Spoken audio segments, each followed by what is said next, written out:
I want to start this series exactly where the story breaks, not at the Fellowship's departure from Rivendell, not at the gates of Mordor, not even at the long, grinding ascent up the slopes of Mount Doom itself, but at the single most psychologically loaded moment in the entire history of Middle-earth, the instant Frodo Baggins, standing at the edge of the Sammath Nor with the one ring dangling over the fire that forged it, opens his mouth and says the words that change everything. I have come, but I do not choose now to do what I came to do. I will not do this deed. The ring is mine. I want you to really sit with those words for a moment, because I think they get quoted so frequently in fan discussions that their actual weight has become somewhat dulled through repetition.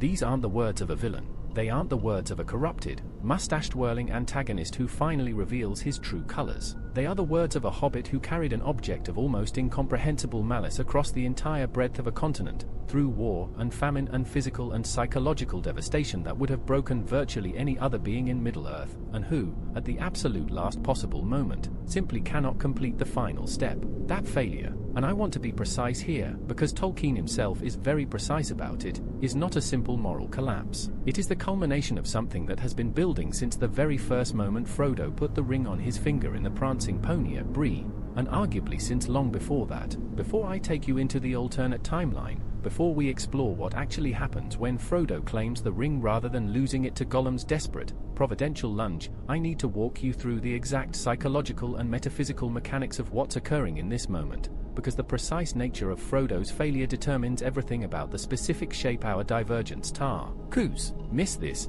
and you miss the entire point of what makes this particular what if so much darker and so much more philosophically interesting than any other divergence point in the Legendarium. Tolkien is unusually explicit in his private letters about the ring's corrupting mechanism, and his explanation is worth understanding in genuine depth rather than glossing over with a quick summary. He describes the ring as working not through simple hypnosis or direct mind control, not as a device that overrides the bearer's will entirely and puppets them toward Sauron's ends like a marionette. Instead, it operates through something far more insidious and, I'd argue, far more morally interesting. It amplifies and exploits whatever the bearer already desires most deeply, twisting those genuine, often legitimate desires in a direction that ultimately serves the ring's own singular agenda of domination and return to its maker. For Bilbo, the ring found fertile ground in a love of adventure and possession that it gradually deepened into something obsessive and desperate over 6 decades of quiet influence. For Boromir, it exploited a genuine, sincere love of Gondor and a real desperation to save his people, redirecting that noble impulse into a conviction that he personally had the right,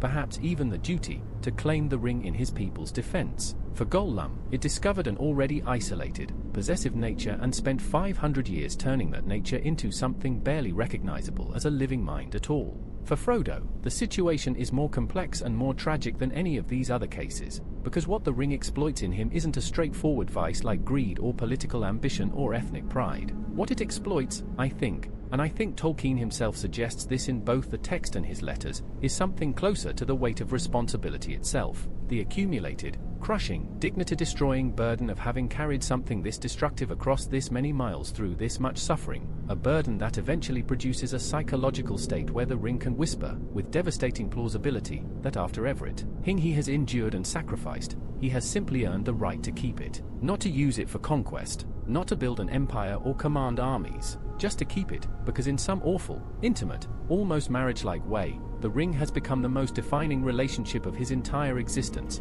the thing around which every waking moment and every nightmare for months has been structured. This is why Frodo's failure at the cracks of Doom is so different in character from Isildur's failure at the same location 2,500 years earlier, and why I think the two scenarios produce such radically different alternate histories despite sharing the same surface-level plot beat of bearer keeps ring instead of destroying it. Isildur's choice was made from a position of relative freshness and from a psychologically intact self. Yes, he was grief-stricken. Yes, he was physically and emotionally exhausted by years of war, but he had held the ring for mere minutes at the point of his decision, had never worn it, had never felt its direct influence working through his own consciousness across months of intimate contact, had never experienced the specific horror of feeling Sauron's eye searching for him through the ring's connection while wearing it in enemy territory. His decision to keep it was terrible, morally indefensible, and historically catastrophic, but it was made from something still recognizably human, the ordinary grieving logic of a son who wanted a trophy, a symbol, proof that his father's death had meant something tangible. Frodo's claiming of the ring if we can even call it a decision in the ordinary philosophical sense of that word, is made from the ruins of a self that has been systematically dismantled and rebuilt around the ring's influence for the better part of a year. By the time he reaches the Sammath Nor, he is not the hobbit who left Bag End with a sense of duty, a modest inheritance, and an unshakable loyalty to his friends. He is someone who has worn the ring repeatedly in moments of desperation, who has felt Sauron's searching consciousness pressing against his own like a physical weight every time he did, who has physically deteriorated to a point where Sam is essentially carrying him up the mountain, who has gradually lost his ability to remember the taste of food, the sound of water, the sensation of grass under Re-hobbit feet, all the ordinary, grounding sensory pleasures of Shire life that Tolkien uses throughout the narrative as a kind of psychological lifeline for Frodo, whose gradual fading tracks, with painful precision, the ring's deepening occupation of his inner world. The Frodo who stands at the cracks of doom is not the Frodo who set out from the Shire. He is what remains of that hobbit after the ring has spent months methodically consuming everything that wasn't immediately useful to it.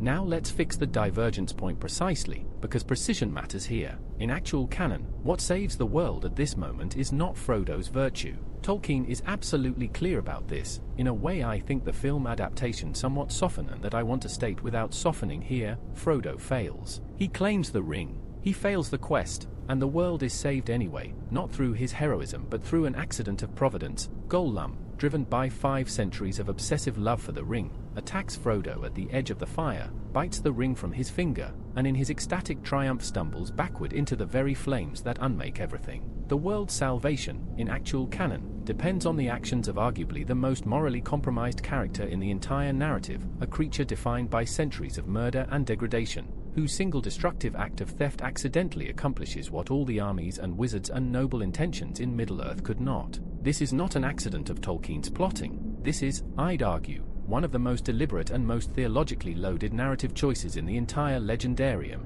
The idea that providence works through broken, unexpected instruments, that the humblest and most damaged participants in a story can be the pivot on which everything turns, that virtue and heroism and great power are not, in the end, the reliable mechanisms of salvation that we'd prefer them to be. We'll return to what this means for the story's themes at the very end of this series. In our alternate timeline, the divergence is this: Gollum doesn't complete his intervention. The exact mechanism I want to leave slightly flexible, because I think several versions are equally plausible and the specific mechanism matters less than the consequence. Perhaps Sam, finally reaching his breaking point of exhaustion and grief at watching Frodo claim the ring, physically intercepts Gollum before he can reach Frodo, not out of any understanding of what Gollum's attack would actually accomplish, but simply out of the instinct to protect his master from one more threat. Perhaps Gollum slips on the volcanic rock a fraction of a second too early, falls before he can bite, and plunges into the fire alone, too soon, without the ring. Perhaps Frodo, in the moment of claiming, instinctively pulls his hand back from the fire's edge and moves away, placing himself out of Gollum's reach entirely. The specific mechanism doesn't matter. What matters is the outcome. Frodo stands at the edge of the Sammath Nor with the ring on his finger and his claim asserted, and there is nothing and no one left to take it from him. I need to be extremely precise about what Frodo claiming the ring actually means metaphysically, because I think a significant amount of fan speculation on this scenario fundamentally misunderstands the mechanics involved, producing either unrealistically optimistic readings where Frodo somehow uses the ring's power against Sauron, or unrealistically simple readings where he just immediately becomes a generic Dark Lord. Neither of those is consistent with what Tolkien actually establishes about how the ring functions. Claiming the ring doesn't produce a new power center capable of opposing Sauron.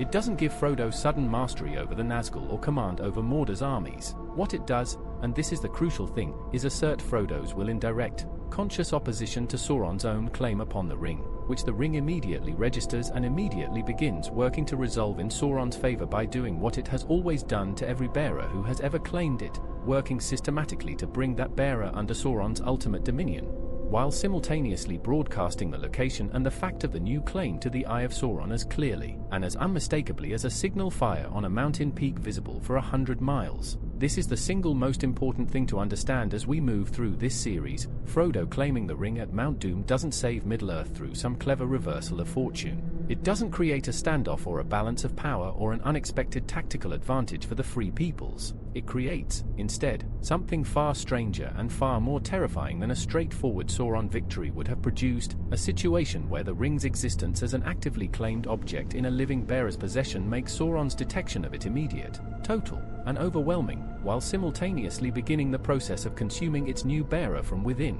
Likely far more rapidly than the ring consumed any of its previous long-term holders, because Frodo arrives at this moment already so thoroughly worn down psychologically and physically that there is almost nothing left standing between his diminished self and the ring's full, undivided domination. Sam is still there, the armies of the West are still locked in their desperate, diversionary battle at the Morannon. Aragorn is still fighting, Gandalf is still alive. The world, in the minutes immediately following Frodo's claiming, is not yet fully lost, but the clock has started, and it is running very, very fast. In our next episode, I want to take you inside Frodo's experience in the immediate aftermath of the claiming, with the specific, terrifying phenomenology of what it actually means, from inside a consciousness already half consumed by months of ring-bearing, to place Sauron's master weapon on your finger and assert ownership of it, drawing the full, undivided, annihilating attention of the most powerful dark intelligence remaining in Middle-earth directly and permanently onto yourself at point-blank range.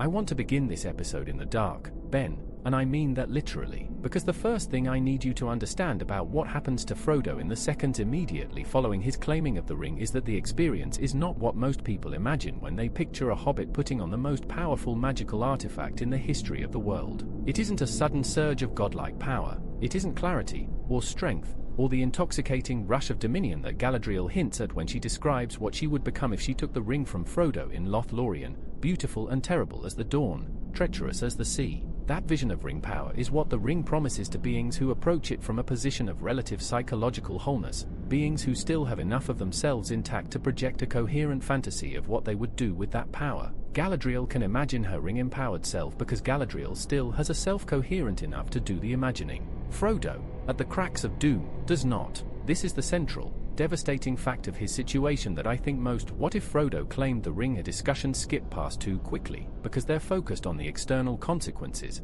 what Sauron does, what the armies do, what happens to the world, without first reckoning with what happens to the specific, particular, already shattered consciousness of the being who has just made this claim. So that's where I want to start, and I want to stay here for a while, because I think the internal experience of Frodo's claiming is the emotional and psychological core of this entire alternate timeline, the thing that makes everything else that follows genuinely tragic rather than simply catastrophic. Frodo has worn the ring before this moment, multiple times, and each time, Tolkien describes the experience in terms that are worth paying close attention to, because they establish a clear progression, a pattern of what in wearing does to Frodo specifically, as opposed to what it does to other bearers, and the progression is one of accelerating dissolution. The first time Frodo puts the ring on at the prancing pony, it's almost accidental, and the experience is primarily one of disorientation, the world becoming remote and shadowy, his own existence feeling thin and stretched, as though he's been pulled into a membrane between the seen world and something older and darker underneath it. By the time he puts it on in the Emyn Muil to escape the ring wreaths, the experience has deepened considerably. The shadow world is more vivid, more present, more seductive in its strange, cold clarity, and the Nazgûl, invisible in the ordinary world, become terrifyingly real and close in that shadow space. By Amorn Hen, when Boromir's attack drives him to put the ring on in desperation, something has shifted again. The eye of Sauron is present now, directly, searingly, scanning for him from Barad-dûr like a spotlight capable of burning through stone walls, and Frodo feels it not as an external sensation but as something pressing inward, trying to find the center of his will and extinguish it. Each wearing has cost him something. Each time, getting back to the ordinary world has required more effort, more conscious pulling away from the shadow space cold gravity, and each time, the ring has learned more about him, or, to be more precise about Tolkien's own framework, the ring's influence has penetrated a little further into the architecture of his consciousness, mapping his fears and desires and vulnerabilities with the patient,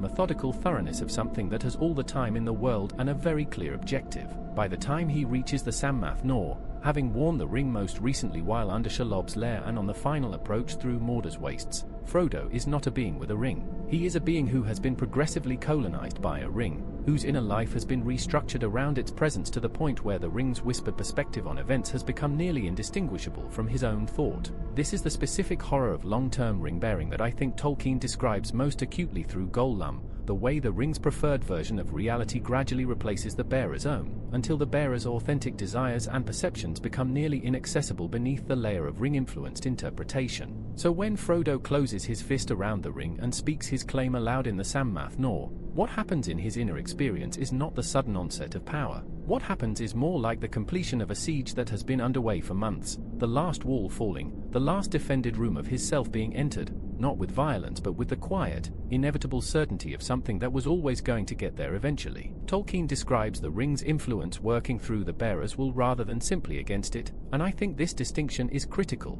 It doesn't experience Frodo's resistance as an obstacle to overcome so much as a resource to redirect. His months of determined, heroic resistance to the ring's influence haven't been wasted effort, but they haven't left the ring unchanged either. What the ring has learned, through all those months of patient pressure and Frodo's determined pushing back, is the precise shape and texture of his will. It knows exactly where the load-bearing walls are, and when the claiming happens and those walls come down, the ring doesn't need to guess where to go. It goes directly to the center. What Frodo experiences in the immediate aftermath of his claiming, I'd speculate, is something like a terrifying, involuntary expansion of perception, the shadow world that he's visited briefly in his previous wearing suddenly becoming not a place he's visiting but a place he inhabits, permanently, the ordinary sensory world receding to a background noise while the deeper, older reality of Tolkien's cosmology becomes his primary experience. He can feel, I'd argue, the Nine, the Nazgûl, currently riding hard toward the Morannon and the Battle of the Armies,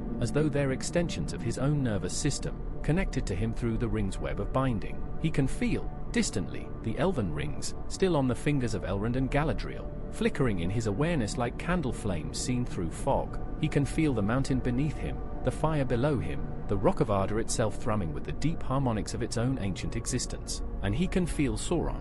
This is the moment I want to slow down on, because I think it's the pivot on which everything in this alternate timeline turns, and I think it's also the moment that most clearly illustrates why Frodo's claiming of the ring is so categorically different from any other scenario we might imagine. Sauron's detection of the ring's claiming is not gradual. It is not a matter of his eye slowly turning, the way it slowly turns in Jackson's films, scanning across the landscape with the deliberate sweep of a searchlight. When Frodo claims the ring, Sauron's awareness of it is instantaneous and total. The ring is, in a metaphysical sense, a part of Sauron himself, and the moment it is claimed by a new will, that claiming registers in Sauron's consciousness the way a physical blow registers in a body, not as information to be processed and acted upon, but as something felt, immediately and viscerally. What Sauron feels in that instant is not primarily fear. I want to be careful about this, because I think there's a tendency in fan speculation to imagine Sauron experiencing something like alarm or panic at the news that the ring has been claimed by an unexpected bearer,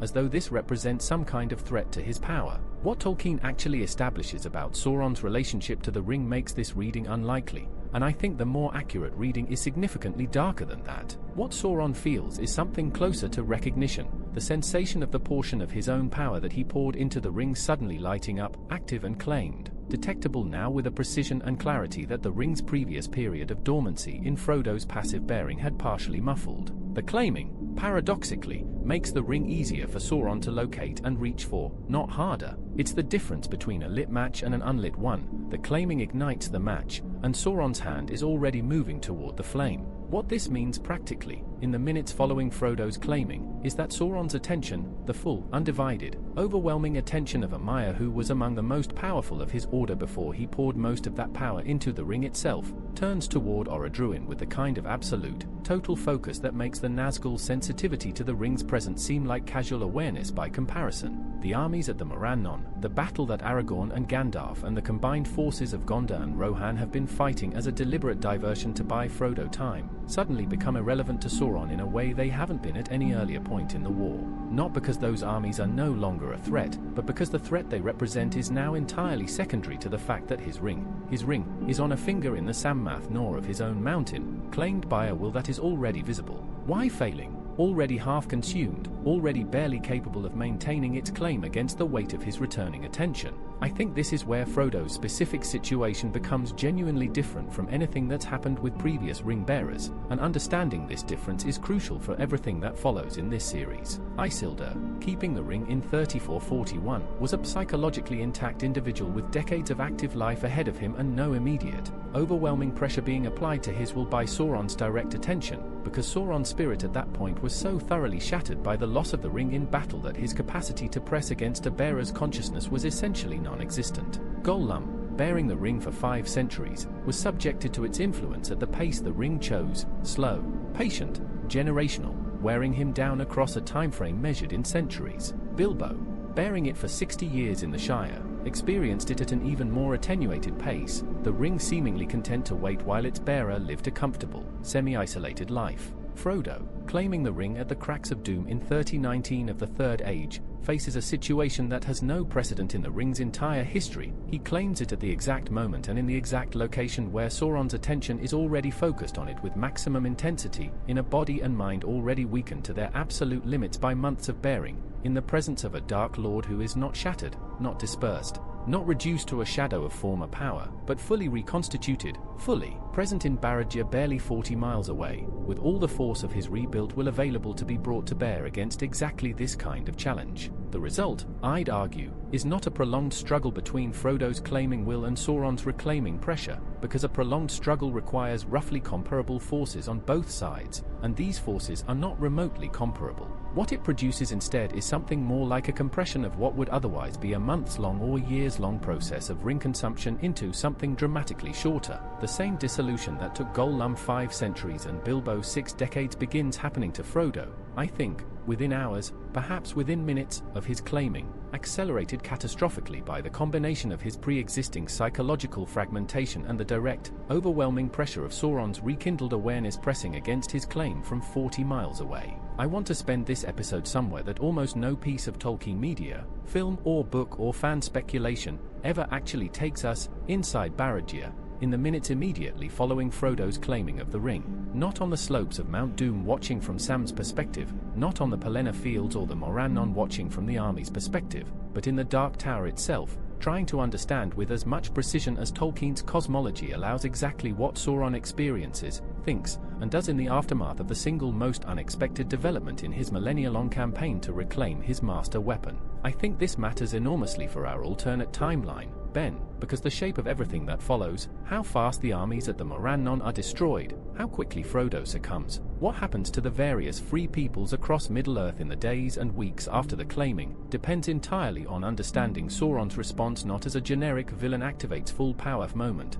but as the specific, psychologically and cosmologically coherent reaction of a particular kind, of being to a particular kind of development. Sauron is not a simple character. He is, as Tolkien repeatedly emphasizes across his letters and the broader legendarium, one of the most intelligent and strategically sophisticated beings ever to exist in Middle-earth, a Maiar who served under all the Smith before his corruption under Morgoth, who spent the entire Second Age patiently deceiving the elves of Eregion into teaching him everything they knew about ringcraft before betraying them, who rebuilt his power across 3,000 years of patient, methodical effort after the destruction of Numenor left him without a physical body. This is not a being who panics. This is not a being who makes impulsive decisions driven by emotion. What Sauron does in the minutes after Frodo's claiming will be calculated, precise, and driven by a strategic understanding of the situation that, I'd argue, is in some ways clearer and more accurate than anyone else's understanding of it in that moment, including Gandalf's. Let's establish what Sauron actually knows in the immediate aftermath of the claiming, because his knowledge is more specific and more useful than I think most people assume. He knows the ring has been claimed. This registers instantly and physically, as I described last episode, not as information relayed through scouts or spies, but as a direct metaphysical sensation, the experience of the portion of his own essential nature that he poured into the ring suddenly lighting up under the pressure of an asserted alien will. He knows this with the same certainty and immediacy that you know when someone grabs your hand, not because someone tells you, but because you feel it. He knows where the ring is. The claiming, as I also argued last episode, actually makes the ring more precisely locatable to Sauron rather than less. The active assertion of a claiming will illuminate the ring's position in his awareness with a clarity that its passive bearing had somewhat muffled. He knows it is in the Sammath Nor. He knows it is on the mountain he himself built, barely 40 miles from the tower in which he stands. The ring has been carried from the Shire across the entirety of Middle-earth, through every obstacle and trap and agent he deployed against it, and it has ended up not destroyed but claimed, on his own mountain,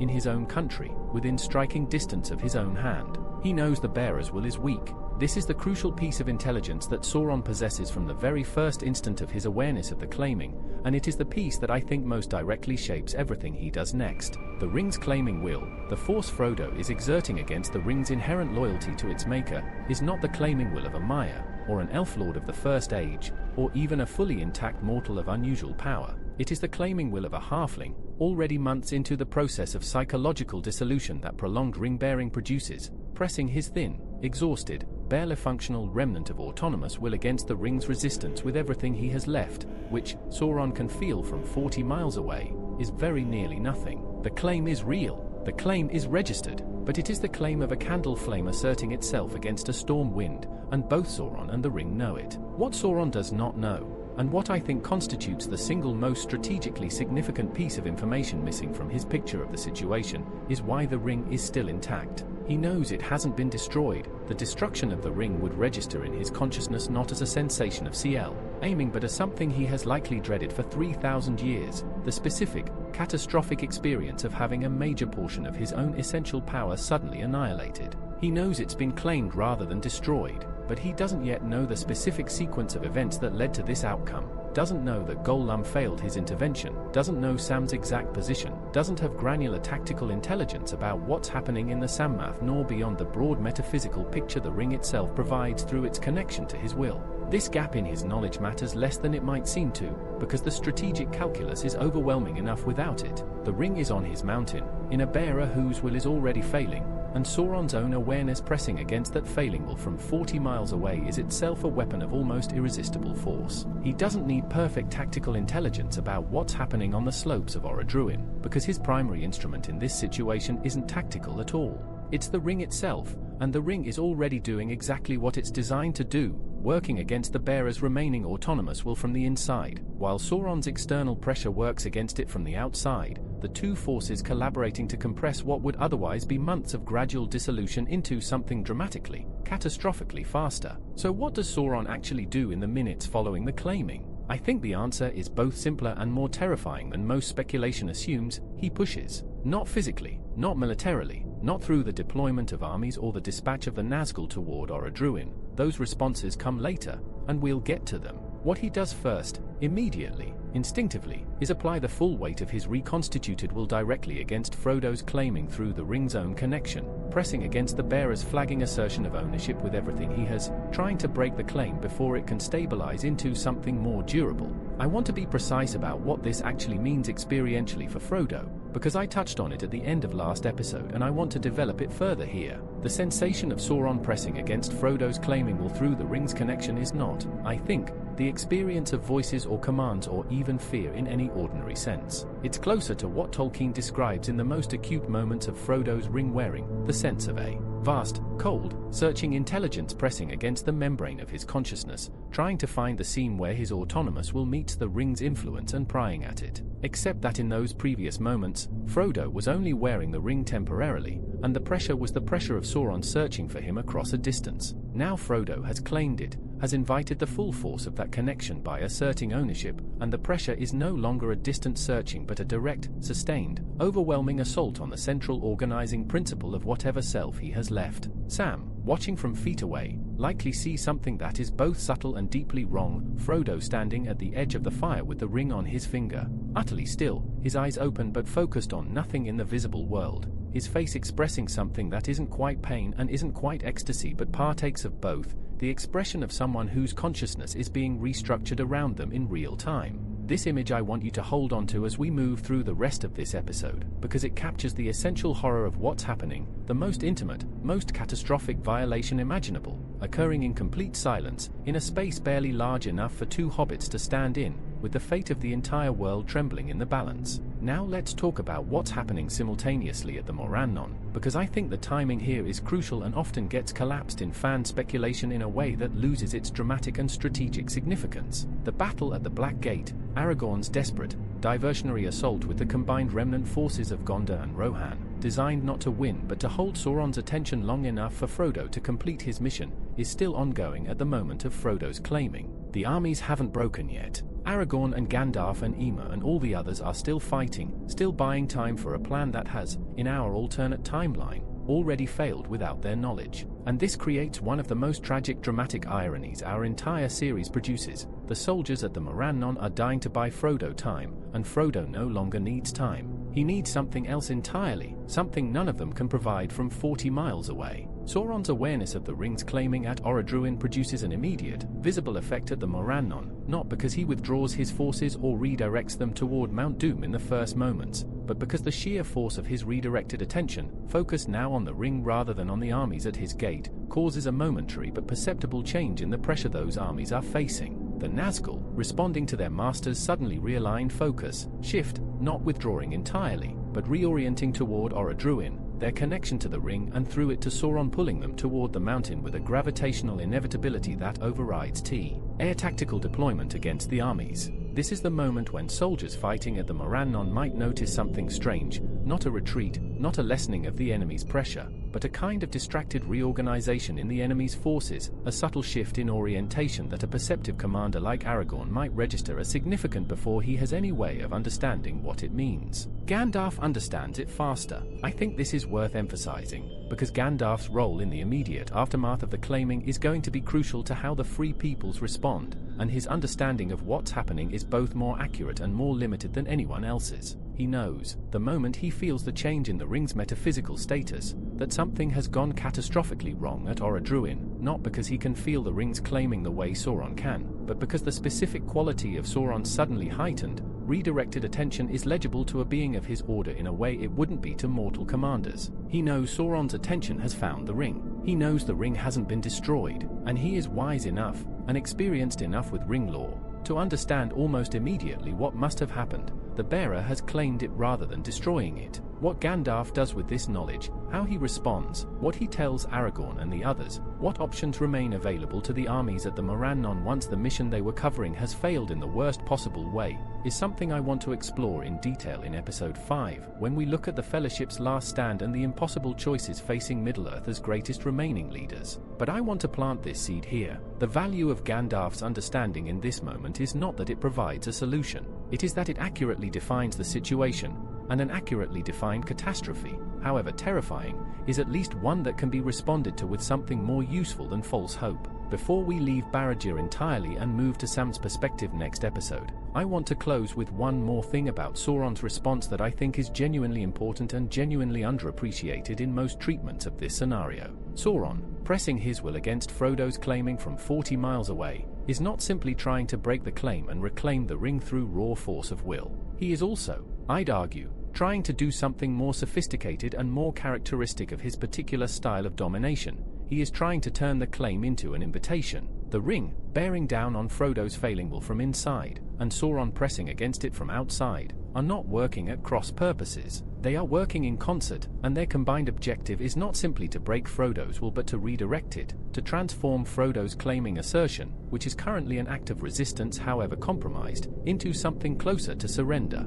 Not surrender in the sense of Frodo's simply releasing the ring, but surrender in the deeper sense of Frodo's remaining autonomous will, simply stopping, ceasing to maintain itself against the pressure, going quiet. Because a bearer who surrenders their will entirely to the ring is, in some ways, more useful to Sauron than a bearer who is simply stripped of the ring from outside. A bearer in a state of total volitional surrender becomes a conduit, a walking extension of Sauron's own will channeled through the ring, something that can move through the world, take actions, be present in places where Sauron's physical presence at Barad-dûr prevents him from being. This is the darkest possible reading of where Frodo's claiming leads, and it's the reading I think is most consistent with Tolkien's own cosmological framework for how the ring operates. And it's where we're heading, as this alternate timeline unfolds, not toward a new Dark Lord named Frodo, toward something stranger and more terrible than that. In our next episode, I want to move away from Barad-dûr and back to the Sammath Nor, and into Sam's perspective, because I think Sam's experience in those minutes immediately following Frodo's claiming is the emotional heart of this entire alternate timeline,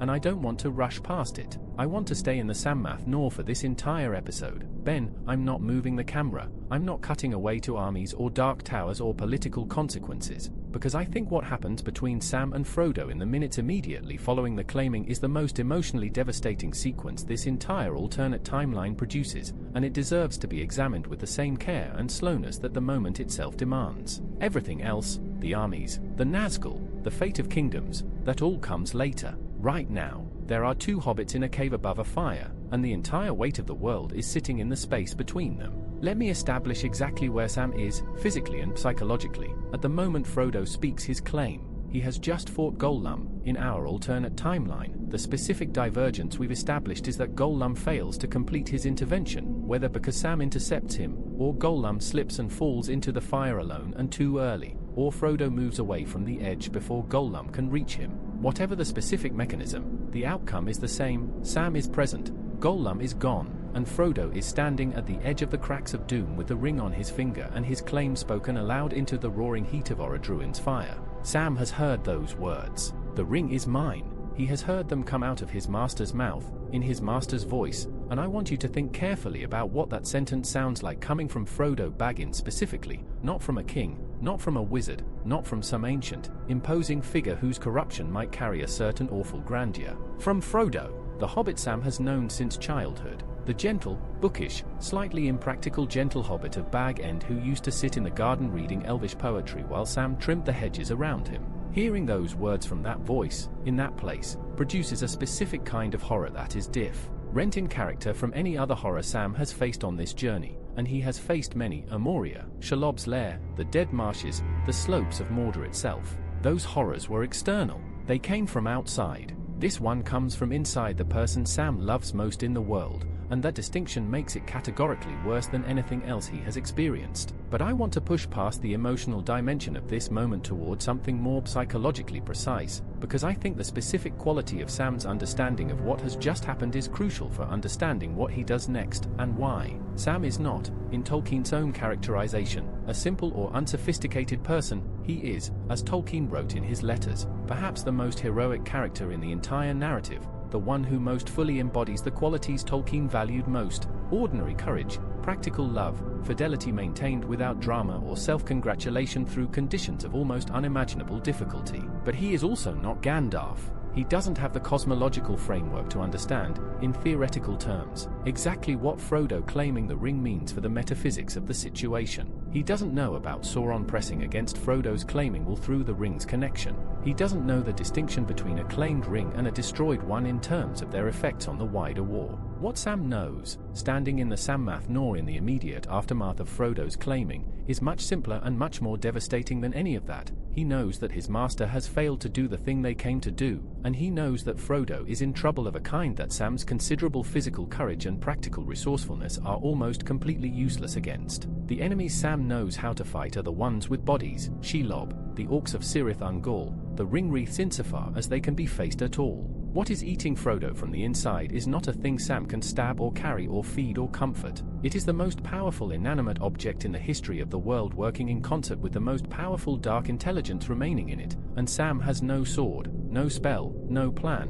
and no precedent that prepares him for how to fight that. This is the first thing I want to establish about Sam's experience in this moment. The specific quality of his helplessness is unlike any other helplessness he has experienced on this journey. When Frodo was taken by Shelob and Sam thought him dead, the helplessness was the helplessness of loss, grief, clean and terrible and total, the helplessness of a world without the person you love. When Frodo was imprisoned in the Tower of Cirith Ungol and Sam had to fight his way in to rescue him, the helplessness was transformed immediately into action. There was something to do, something Sam could do, and he did it with the full force of his extraordinary, underestimated, quietly heroic self. What Sam faces in the Sammath Nor is a third, stranger kind of helplessness, watching someone he loves be destroyed, in real time, in a way he cannot prevent and cannot interrupt and cannot even fully see, because the destruction is happening inside Frodo's mind rather than on his body. Frodo is still standing. He is still breathing. He has not collapsed, not fallen, not cried out in pain. From the outside, he might almost appear to be simply standing still,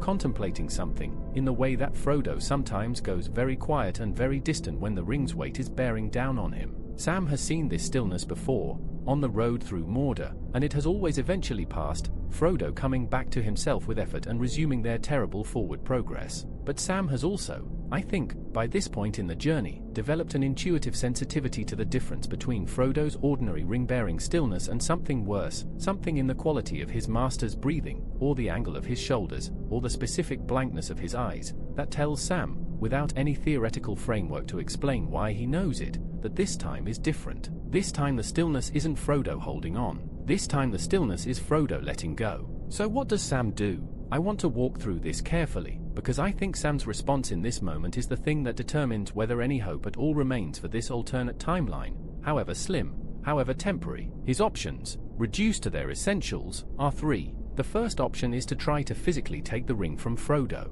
This is the option that might seem most obvious from the outside, and it's the option that the memory of Gollum's successful intervention in canon might make seem more viable than it actually is. But I'd argue Sam knows, on some deep instinctive level, that this option is not really available to him in the way it was available to Gollum. Gollum's approach was the approach of a creature with no meaningful remaining self to defend, a being who had been reduced by 5 centuries of ring-bearing to a pure, undiluted wanting, a wanting so total and so unconditional that it could operate with a directness and a physical recklessness that no being with a coherent inner life could match. Sam has a coherent inner life. Sam has things he values that are not the ring, things whose preservation shapes his behavior even in moments of extreme crisis. And the ring, which has been paying attention to Sam for the entirety of this journey, knows this about him with a precision that would make any attempt to physically seize it from Frodo enormously dangerous, not because Frodo would necessarily resist physically, but because the moment Sam's hand reaches toward the ring, he exposes himself to its influence in a way he has so far,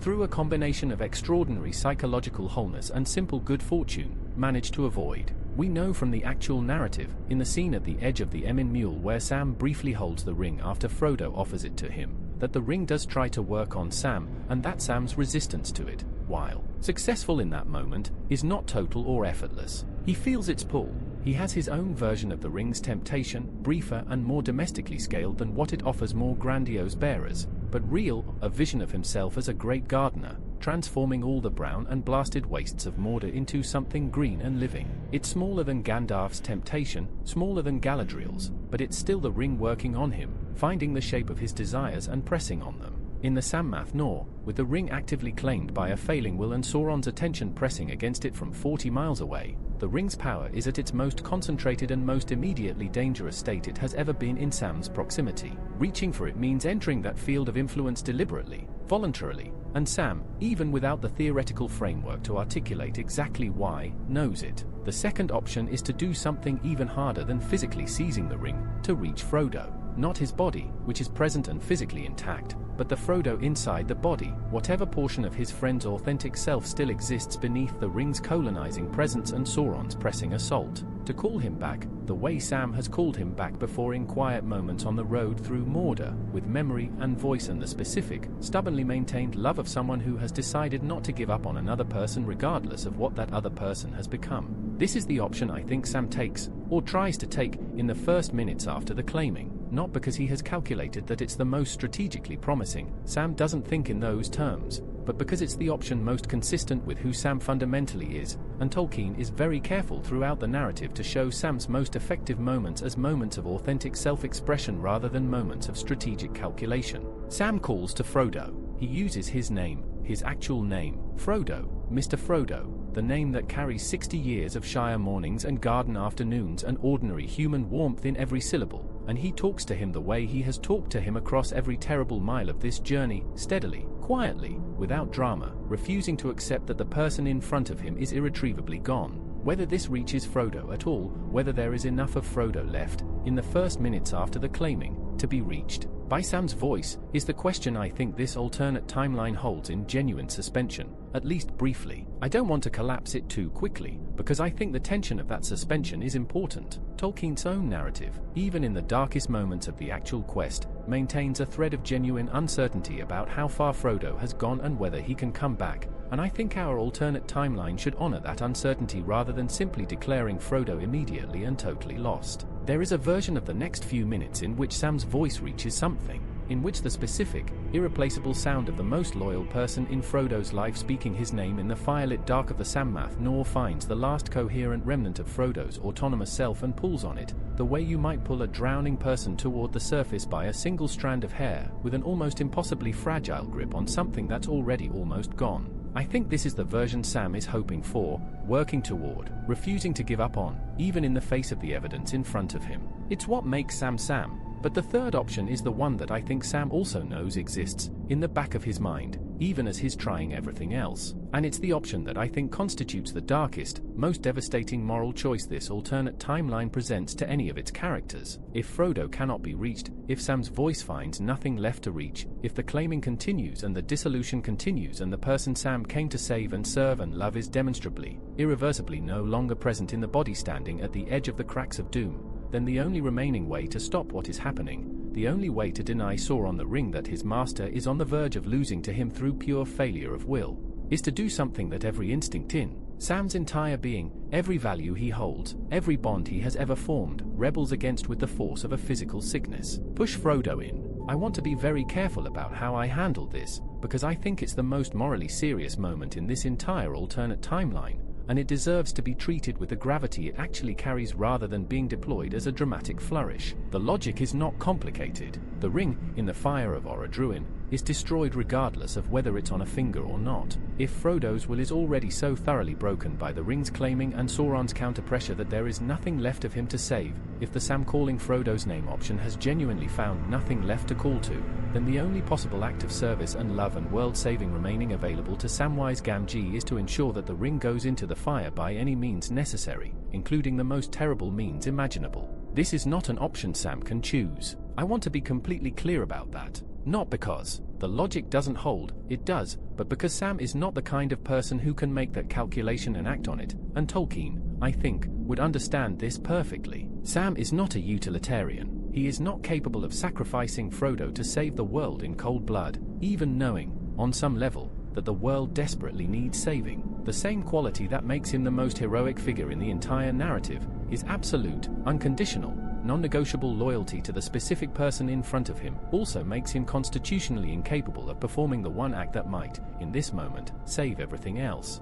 And this, I think, is the true tragedy at the heart of this episode, the thing I want to leave you sitting with as we move into episode 5. Sam's greatest virtue is also, in this specific, terrible moment, the mechanism of the world's undoing. He cannot save Frodo. He cannot reach Frodo. He cannot bring himself to do the only thing that would save the world at Frodo's expense. And so he stands in the Sammath Nor, calling his master's name into the roaring dark, as the clock runs out on everything they came here to protect. I want to pull back the camera now, Ben, and take you 40 miles northwest of the Sammath Nor to the Black Gate of Mordor, the Morannon, where the combined remnant forces of Gondor and Rohan are fighting what was always intended to be a suicide mission, a deliberate, eyes-open sacrifice of everything they have left in order to buy Frodo the time he needs to complete the quest. They are dying for a plan that has already failed. They just don't know it yet. Let me establish the exact state of the battle at the Morannon at the moment of Frodo's claiming, because the timing here is crucial and the specific condition of the armies matters enormously for how they respond to what's coming. The force Aragorn led to the Black Gate is,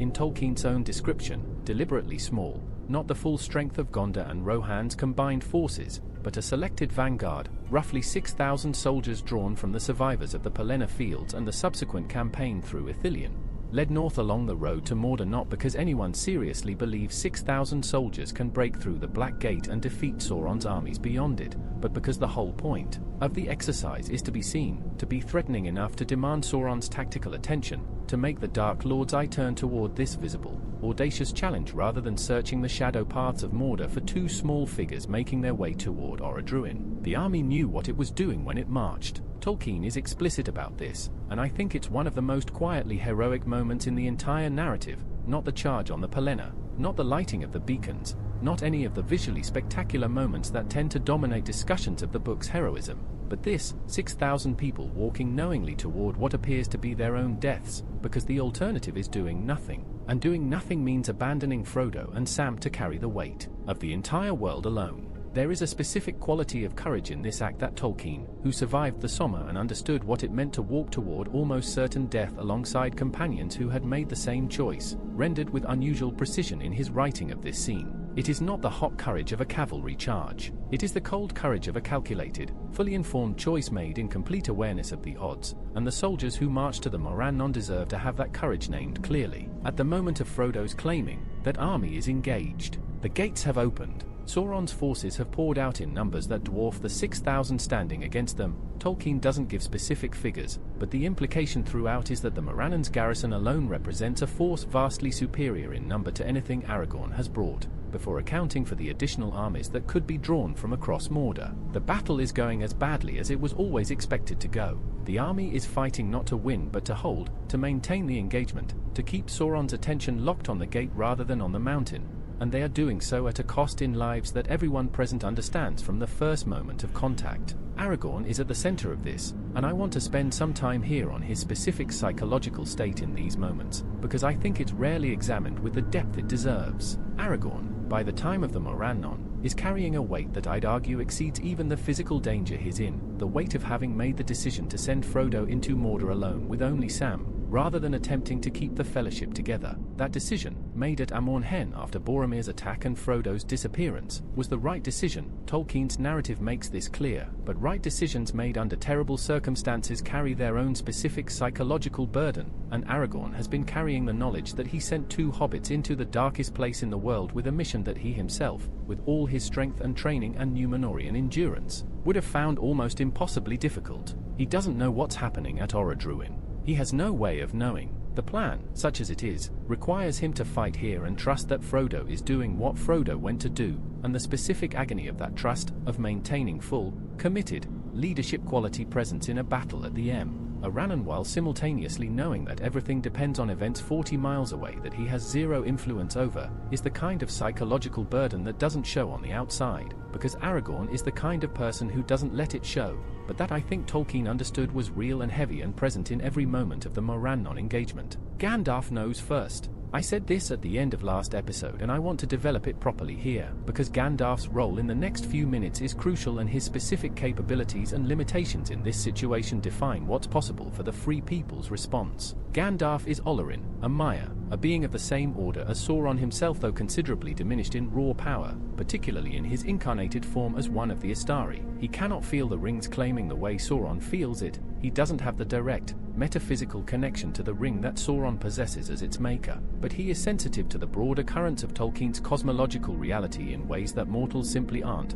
and the specific quality of Sauron's suddenly, violently redirected attention, the shift from a Dark Lord engaged in managing a battle at his gate to a Dark Lord whose entire consciousness has swung like a compass needle toward a specific point 40 miles to the south, is legible to Gandalf in the way that a sudden change in wind direction is legible to a seasoned sailor. He doesn't know the exact mechanism immediately, but he knows something has gone catastrophically wrong at Orodruin, and he knows it within seconds of it happening. What Gandalf does with this knowledge is one of the most interesting questions our alternate timeline raises, and I want to think through it carefully rather than giving a quick, clean answer, because I don't think there is a quick, clean answer. His options are, in their essentials, as constrained as Sam's were in the Sammath, nor, though for entirely different reasons. He cannot go to Orodruin, 40 miles across Mordor, even on Shadowfax, even with whatever powers remain to him as Gandalf the White, is not a distance that can be covered in the minutes that matter here. He cannot contact Frodo or Sam directly. There's no mechanism in Tolkien's cosmology for that kind of communication across distance, and the Palantiri, the seeing stones that might theoretically allow some form of remote observation, are either destroyed or in Sauron's possession. He cannot undo what has happened through any action available to him at the Morannon. What he can do, and what I think he does almost immediately, is make an accurate assessment of the situation and communicate it to Aragorn, not with false hope, not with the comforting partial truths that a lesser counselor might offer in order to maintain morale in the middle of a desperate battle, but with the specific, brutal clarity that Gandalf has always brought to his assessments of the darkest situations. The quality that makes him genuinely irreplaceable as a strategic mind even when he cannot fix the thing he's diagnosing. The conversation between Gandalf and Aragorn at the Morannon, in the minutes after Frodo's claiming, is one of the scenes this alternate timeline produces that I find most affecting to think about, because it requires both characters to do something almost impossibly hard simultaneously, to maintain the outward appearance of functional military leadership in the middle of an active battle, while internally processing the news that the plan they staked everything on has failed in the worst possible way. Aragorn cannot break. The army will see it if he breaks, and if Aragorn breaks, the army breaks, and if the army breaks here and now, the only remaining question is how quickly Sauron's forces massacre 6,000 people at the Morannon. So he has to hold himself together while Gandalf tells him, in whatever words and gestures can be exchanged in the chaos of an active battlefield, that Frodo has claimed the ring. I want to think about what Aragorn actually feels in this moment, because I think it's more complicated than simple despair, and I think that complication is worth honoring.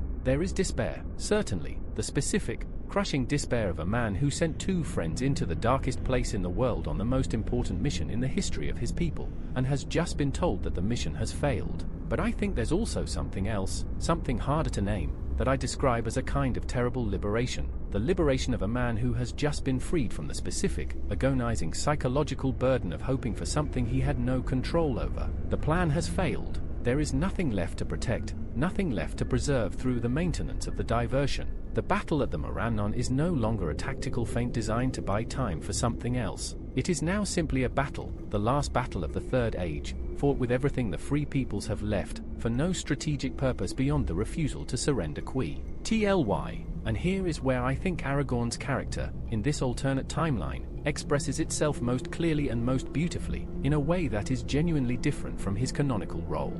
In actual history, the news that the ring has been destroyed reaches the Morannon as a sudden, overwhelming reversal. The ground shakes, Barad-dûr falls, the Nazgûl are annihilated, and the battle ends not through military triumph but through the annihilation of the enemy's will and the collapse of his forces. Aragorn's leadership in that moment is the leadership of a commander presiding over a miraculous victory that required no final decision from him, because Providence made the decision. In our alternate timeline, Providence has made no such intervention. The battle continues. The odds are worse than before, because Sauron's attention, freed from the necessity of managing the immediate ring crisis by the ring's apparent failure to be destroyed, will eventually return to the gate with the full weight of his will behind it, and Aragorn has to decide, in full knowledge of all of this, what to do next. I think he fights, not out of stupidity, not out of denial, not because he fails to understand that the situation is hopeless, but because Aragorn is precisely the kind of person whose response to hopelessness is not surrender but the most committed, most fully realized version of the thing he was already doing,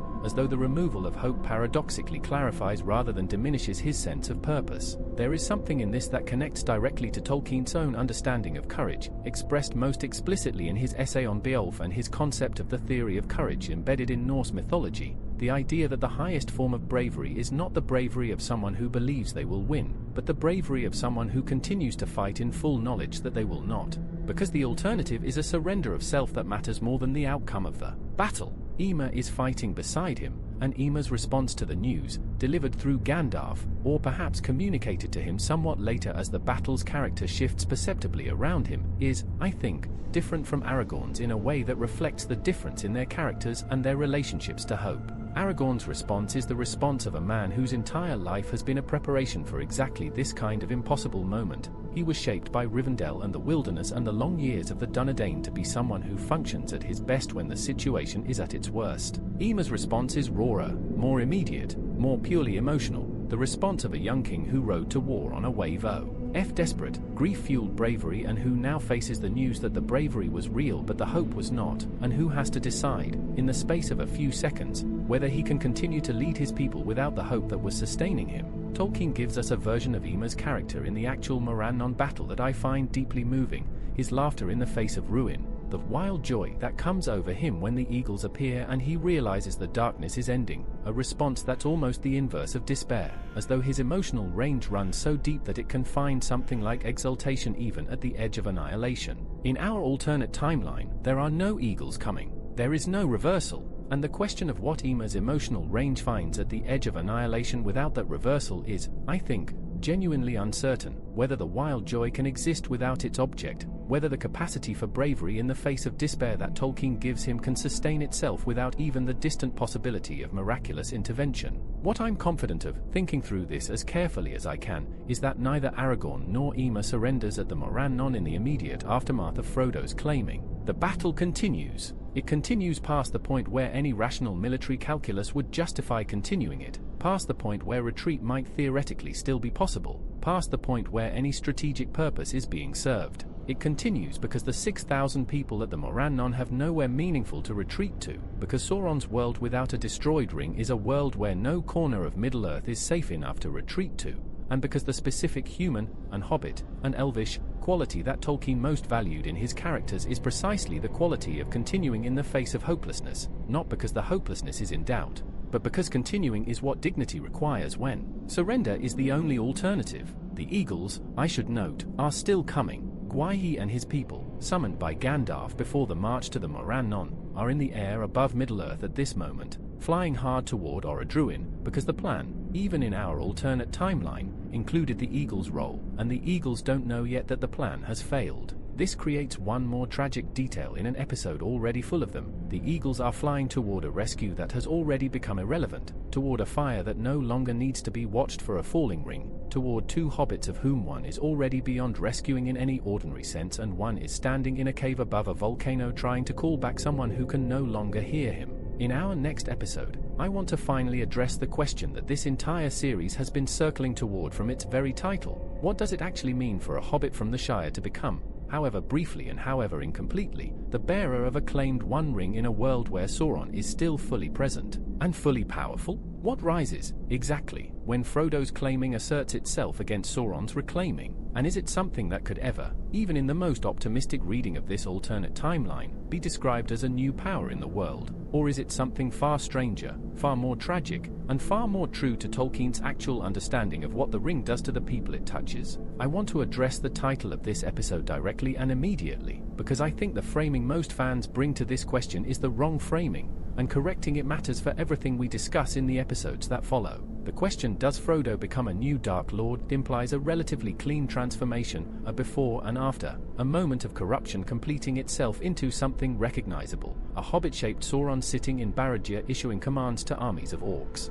I want to argue, as carefully and as precisely as I can, that this is not what Tolkien's own cosmological framework actually produces when you feed Hobbit claims One Ring while Sauron presses against that claim from 40 miles away with full power into it. What it produces is stranger than that, darker in some ways and more tragic in others, and understanding the actual shape of what rises, or fails to rise, in the Sammath nor is essential for understanding everything that follows in this timeline. Let me start by building the theoretical framework properly, because I think it's necessary before we can do the specific work of this episode. Tolkien establishes, across his letters and the broader legendarium, a very specific relationship between the ring and the concept of power as his cosmology understands it. The ring is not simply a weapon or a tool that amplifies whatever the bearer already possesses, the way a stronger sword makes a warrior more dangerous. It is, in a more fundamental sense, an externalized portion of Sauron's own essential being, his native power, his capacity for domination and control, the specific quality of his will that allows him to bend other wills to his purpose,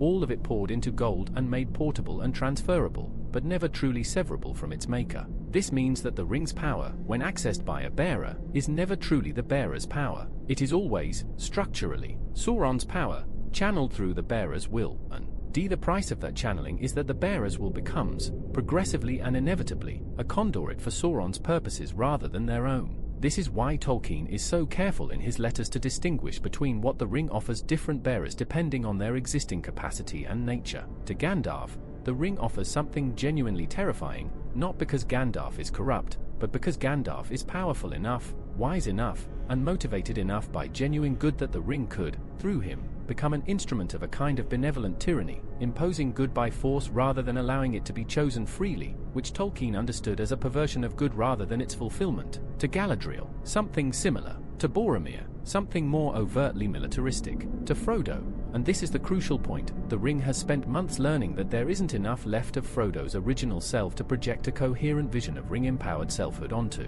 The ring has been consuming him gradually, and what remains by the time of the claiming is not a powerful will that the ring can amplify into something terrible. It is a barely functional remnant of a will that the ring has already largely replaced with itself. This means, I'd argue, that what happens when Frodo claims the ring is not the emergence of a new, independent dark power capable of standing against Sauron.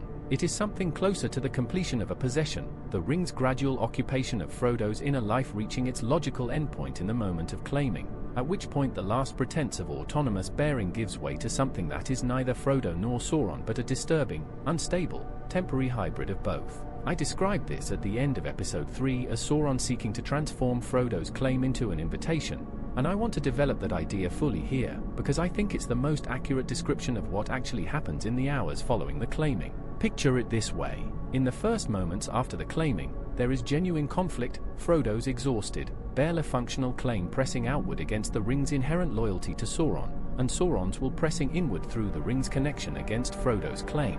This is the moment of maximum uncertainty in our entire alternate timeline, the moment where, theoretically, Frodo's claim might hold long enough to produce something, some action, some use of the ring's power, some intervention in the physical world that changes the trajectory of events. I want to examine whether that's actually possible before concluding that it isn't, because I think intellectual honesty requires taking the optimistic case seriously before dismissing it. Is there anything Frodo could do with the ring, in the moments immediately following his claiming while his will still partially holds, that could alter the situation in favor of the Free Peoples? The answer requires understanding what claiming the ring actually makes available to a bearer in terms of practical, usable power. In theory, and the ring's whispered promises to Frodo throughout the journey have gestured toward this, a ring bearer who successfully asserted dominion over the ring could command the Nazgûl, who are bound to the ring's power rather than to Sauron's person specifically. They could project their will across distances in ways that ordinary mortals cannot. They could, in the most ambitious reading, attempt to use the ring's own connection to Sauron against him,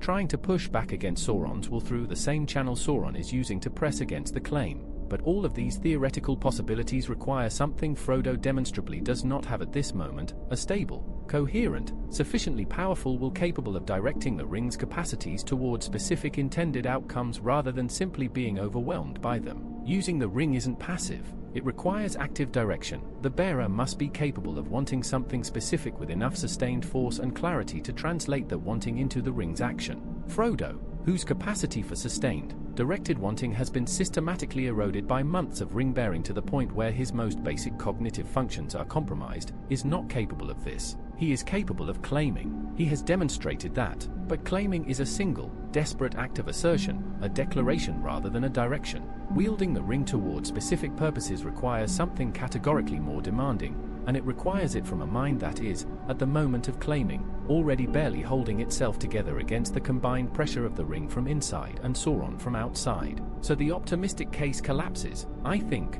within minutes. Frodo does not command the Nazgûl. He does not push back against Sauron. He does not project his will toward the Morannon to aid the armies there, or toward the Shire to protect it, or toward any of the things that the ring's whispered promises might have suggested were possible. He stands in the Sammath Nor, the ring on his finger, and he is simply overwhelmed. The last coherent expression of his autonomous will consumed by the combination of pressures bearing down on it, like a flame extinguished not by a single breath but by the gradual, patient withdrawal of the air that was sustaining it. What replaces it, in the hours that follow, is what I want to spend the rest of this episode examining. Because something does replace it. The body doesn't collapse. The ring doesn't fall off the finger. The claiming does, and simply dissolve into nothing. What happens instead is that the space in Frodo's consciousness where his own will used to be gets filled, not by Sauron directly, not by a clean, simple transfer of the Dark Lord's consciousness into a hobbit's body, but by something more complicated and more disturbing than that. I want to use an analogy here, because I think it helps clarify what Tolkien's cosmology actually suggests about this kind of possession.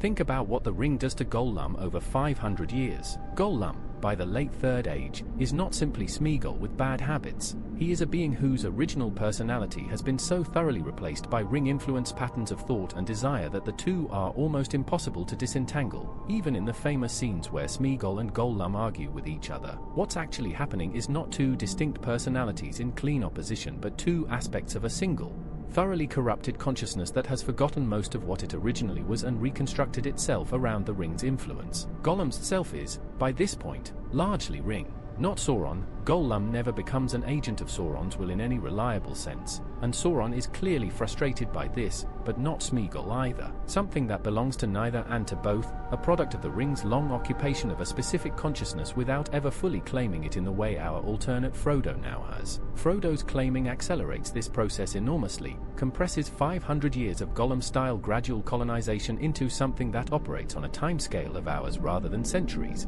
because the claiming is active rather than passive, because Sauron's will is pressing from outside to complete the process rather than leaving it to the ring's own patient pace.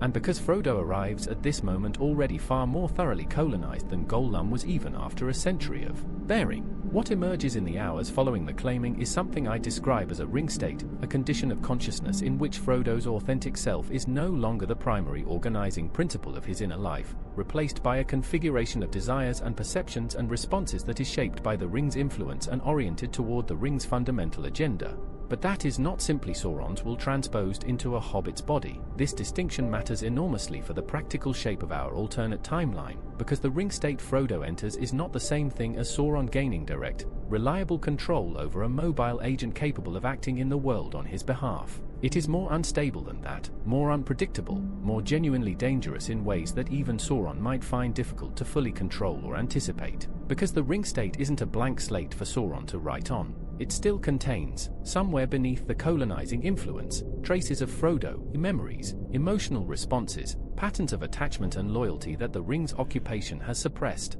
and restructured but not entirely erased. And these traces, I'd argue, are not simply inert. They are live wires, unpredictable sources of behavior that could, at moments Sauron cannot predict or control, surface in ways that disrupt the ring's smooth functioning as an instrument of his will. This is where the new Dark Lord framing fails most completely. A new Dark Lord would be coherent, purposeful, capable of sustained strategic action toward defined objectives. What Frodo becomes in the ring state is none of those things. He is, if anything, closer to what Tolkien describes in some of his most disturbing passages about the ring wreaths, beings who have lost themselves so completely to the ring's influence that what remains is less a person than a condition, an existence defined entirely by the ring's presence and agenda, without independent will or purpose or the capacity for the kind of strategic, sustained action that genuine Dark Lordship requires. The Nazgûl are terrifying not because they are powerful independent agents but because they are so completely emptied of everything that isn't ring service that they become, in a sense, pure instruments, and instruments,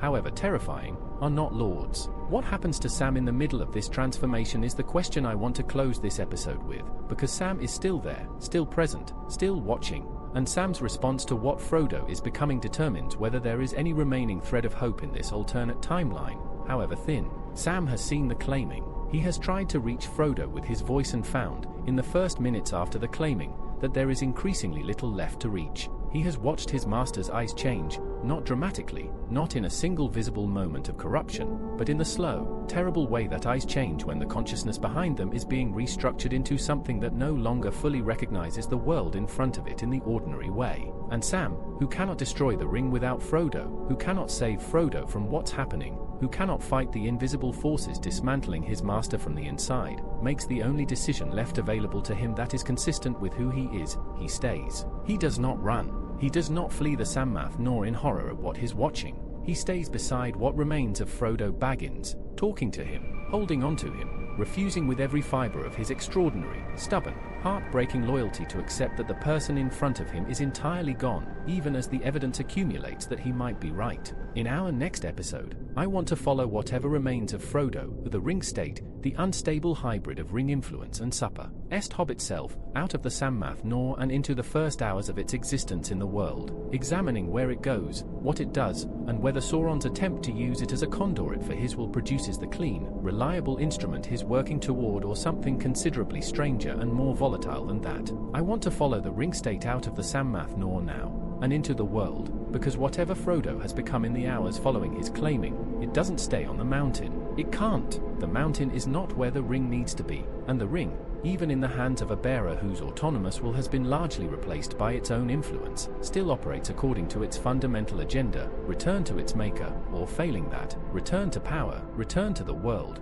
return to the position of centrality and dominance that was always its deepest purpose. Sam is still with him. I need to establish that clearly at the outset of this episode, because Sam's continued presence, his refusal to leave, his stubborn, heartbreaking maintenance of physical proximity to what remains of Frodo even after the evidence has accumulated that the Frodo he came to serve and protect is no longer fully present in the body he's staying close to, is the single thread of continuity between what we examined last episode and what I want to trace through this one. Sam doesn't understand, in theoretical terms, what has happened to Frodo. He doesn't have Gandalf's cosmological framework or Tolkien's narrative omniscience. What he has is eyes, and what his eyes tell him is that his master is still breathing, still standing, still technically present in the physical world, and that leaving him has never once been something Sam has been capable of choosing, regardless of the circumstances that made it the more survivable option. What does the ring state do in those first hours after the claiming, when it begins to move? I want to think through this carefully, because I think the answer is genuinely strange and reveals something important about the nature of the ring's agenda when it's operating through a bearer whose autonomous will has been largely dissolved rather than simply overridden. The ring, in previous bearers, has always worked with the grain of the bearer's existing desi. It amplifies and redirects rather than replacing from scratch, finding what the bearer already wants and bending it toward the ring's own purposes. With Frodo, as I argued last episode, this process has gone so far that the original desires are mostly suppressed rather than amplified, replaced by a ring-influenced configuration of consciousness that is oriented toward the ring's agenda rather than Frodo's own. The ring's agenda, stripped to its essentials, is not complicated. It wants to return to Sauron. It has always wanted this. Every apparently autonomous choice a ring-bearer makes, Bilbo leaving the Shire, Gollum pursuing Bilbo, Frodo's journey itself, can be read as the ring maneuvering toward conditions that bring it closer to its maker, engineering the circumstances of its own return with a patient, a moral ingenuity that operates below the level of conscious volition. In our alternate timeline, with Frodo's will largely dissolved and Sauron's presence pressing inward through the ring's connection, this agenda is more nakedly expressed than it has ever been in any previous bearing. There's no independent bearer's will to work around, no autonomous desires to co-opt and redirect. The ring, channeling Sauron's distant will, can simply move, and moving, in this context, means directing Frodo's body toward Barad-dûr with the same uncomplicated purposefulness that a compass needle moves toward magnetic north. This is the first, most fundamental thing that happens in our alternate timeline after the claiming. Frodo walks out of the Sammath Nor, down the slopes of Orodruin, and begins moving, with slow, terrible certainty, in the direction of the Dark Tower. I want to dwell on the specific quality of this movement, because I think it's one of the most disturbing images our alternate timeline produces, and it deserves to be rendered with some care. It is not the movement of a prisoner being marched at sword point. It is not the movement of someone being dragged against their will. It is the movement of someone who is walking, apparently voluntarily, with the deliberate, unhurried purposefulness of a being that knows exactly where it's going and has no conflict about going there except that the being walking is recognizably, physically, Frodo Baggins, still wearing Sam's carefully preserved elven cloak, still carrying the physical marks of the journey across the length of his body, still small and slight and hobbit-shaped in every external particular. The horror of it is not violence. The horror of it is that it looks, from the outside, almost peaceful, the way sleepwalking looks peaceful, the way a body moving without the animation of genuine conscious intent looks like a very convincing imitation of purpose rather than purpose itself. Sam follows. Of course Sam follows. There has never been a version of this story in which Sam doesn't follow Frodo, and our alternate timeline isn't going to produce one now. He follows at a distance of a few feet, talking, still using Frodo's name, still refusing in the face of all available evidence to accept that there's nothing left to call to. The talking has changed in character from the first minutes in the Sammath Nor, where Sam was actively trying to reach Frodo and pull him back to himself. Now it's become something more like a vigil, Sam maintaining the thread of his own presence, his own continued existence as a person who loves Frodo and refuses to let that love be rendered meaningless by what's happening, even if the love can no longer do what love is supposed to do and actually help the person it's directed toward. It is, I think, one of the purest expressions of Sam's character in the entire alternate timeline, love maintained not because it's working but because stopping would be a kind of betrayal that Sam is constitutionally incapable of. The landscape of Mordor around them is changing. This is something I want to know because it's easy to overlook in the focus on the two figures moving across it, but it's actually significant for understanding the broader state of our alternate timeline in these hours. The battle at the Morannon is still ongoing, we established that last episode, and the implications for Aragorn and Ema and the armies there are something I'll return to. But the immediate environment of Mordor itself, which in actual canon begins to convulse and break apart the instant the ring is destroyed, is exhibiting none of that cathartic geological relief in our timeline. There is no shaking of the earth, no collapse of the towers of the teeth, no sudden slackening of the enemy's power across the landscape. Mordor is, if anything, becoming more intensely, more coherently itself, the volcanic activity of Orodruin settling rather than escalating, the darkness that gathers permanently over the plateau of Gorgoroth thickening slightly, the land asserting its corrupted nature with the confidence of a country whose lord has not been dethroned but has instead, however unexpectedly, acquired a new and very strange situation that is resolving, slowly, in his favor. There are orcs on the slopes of Orodruin. There were always orcs on the slopes of Orodruin. Tolkien's narrative establishes that Mordor is not empty of Sauron's forces even while the main armies are engaged at the gate and in the field. And these orcs, feeling through whatever dim, hierarchical sensitivity connects them to the ring and through the ring to Sauron, are doing something that Sam finds both terrifying and, in a specific way he can't quite articulate, more disturbing than overt aggression would be. They are getting out of the way. Not fleeing, not attacking. Simply moving aside, clearing a path, acknowledging the passage of the ring state through their territory with the same instinctive deference they would show to a Nazgûl or to any other being carrying the unmistakable weight of Sauron's direct attention and interest. The orcs don't know what Frodo is. They don't have the cosmological framework to understand ring states or the distinction between a claimed ring and a wielded one. What they know is what their hierarchical instincts tell them. Something enormously powerful just walked off that mountain. And whatever it is connected to the will at the top of the tower in a way that demands clearance rather than challenge. This has a practical consequence that I think matters for Sam's immediate survival, and I want to note it explicitly because I think it's the kind of detail that gets lost in the broader sweep of speculation about this scenario. Sam, following the ring state through Mordor, is protected from immediate orc attack not by his own considerable courage or by any action he takes, but by his proximity to what Frodo has become. The orcs that clear the path for the ring state also, incidentally, clear it for the small figure following several feet behind. Sam is surviving Mordor, in these hours, as an accidental beneficiary of the protection that Sauron's interest in the ring state extends to the ring state's immediate vicinity. It is not a reliable protection. It depends on Sam staying close enough to Frodo that orcs can't distinguish his approach from the ring state's passage, and it would evaporate instantly if Sam were separated from Frodo or if a more alert, more senior orc commander decided to investigate the strange small figure trailing behind whatever this thing is. But it is, for now, enough to keep Sam alive and moving. I want to think about what Sam is experiencing internally during this walk, because I think his psychology in these hours is genuinely important and genuinely underexplored in most treatments of this scenario. The initial paralysis of the Sammath Nor has given way, by this point, to something more functional if not exactly hopeful. Sam is a practical person, perhaps the most fundamentally practical person in the entire narrative, and practicality, in Sam's character, is not a quality that evaporates under pressure but one that asserts itself more clearly as the need for it becomes more acute. He is watching Frodo walk with the wrong quality of movement, watching orcs part to let him pass, watching the landscape of Mordor respond to whatever Frodo has become with a kind of horrible respectfulness, and he is simultaneously cataloguing, with the part of his brain that refuses to stop functioning regardless of what the rest of him is feeling, everything he observes, the distance they're covering, the direction of travel, the number of orcs they're passing and the behavior patterns those orcs are exhibiting, the specific changes in Frodo's movement and bearing as the hours pass.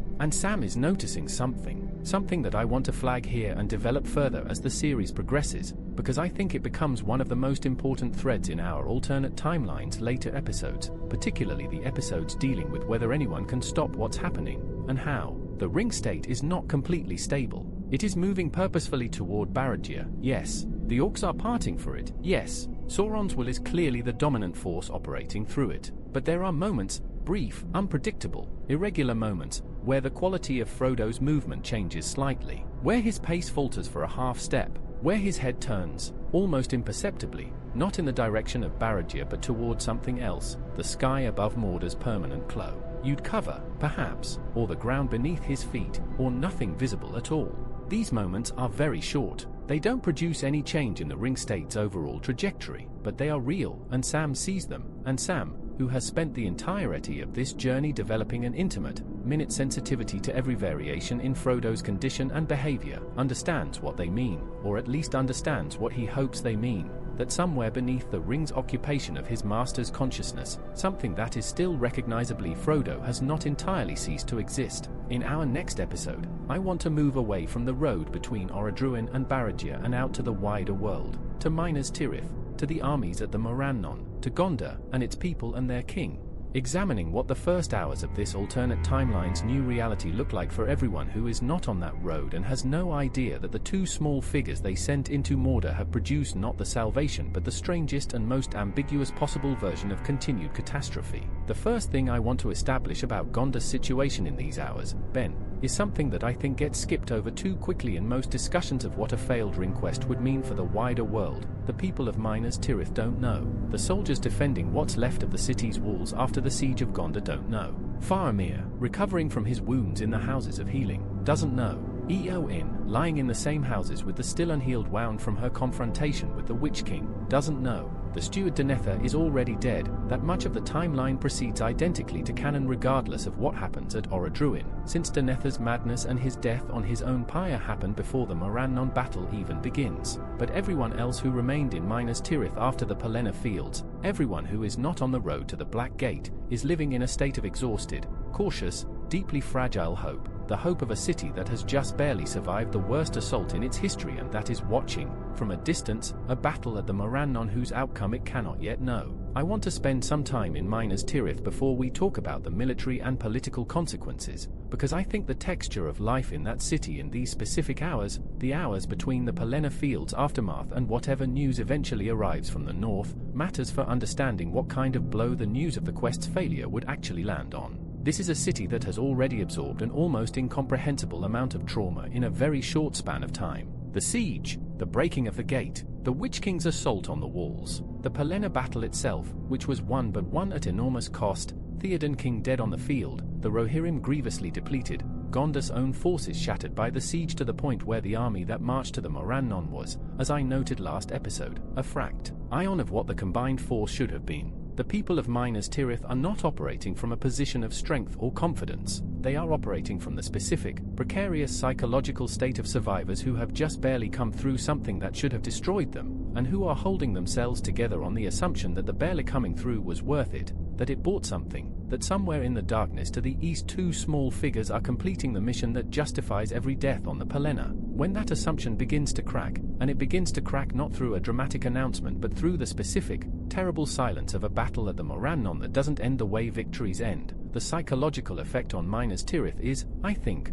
one of the most devastating things our alternate timeline produces, and it deserves to be examined directly rather than treated as background context for the military consequences. The news arrives in pieces, and no single piece of it is immediately legible as the full catastrophe it represents. The first indication that something has gone wrong at the Morannon comes not through any messenger or formal report but through the Palantir of Minas Tirith, if anyone in the city after Denethor's death has both the knowledge and the courage to use it, which is uncertain, since Denethor's madness was partly a product of its use and most of the city's surviving leadership has good reason to regard it with profound suspicion. More likely, the first indicators come from scouts and signal fires and the behavior of the enemy's forces in the regions between Mordor and the city, the absence of the collapse that should follow a Dark Lord's destruction, the continued movement of Orc forces in Ithilien rather than their expected dissolution into leaderless chaos, the darkness over Mordor failing to lift in the way that, in actual canon, it dramatically and immediately does the moment the ring hits the fire.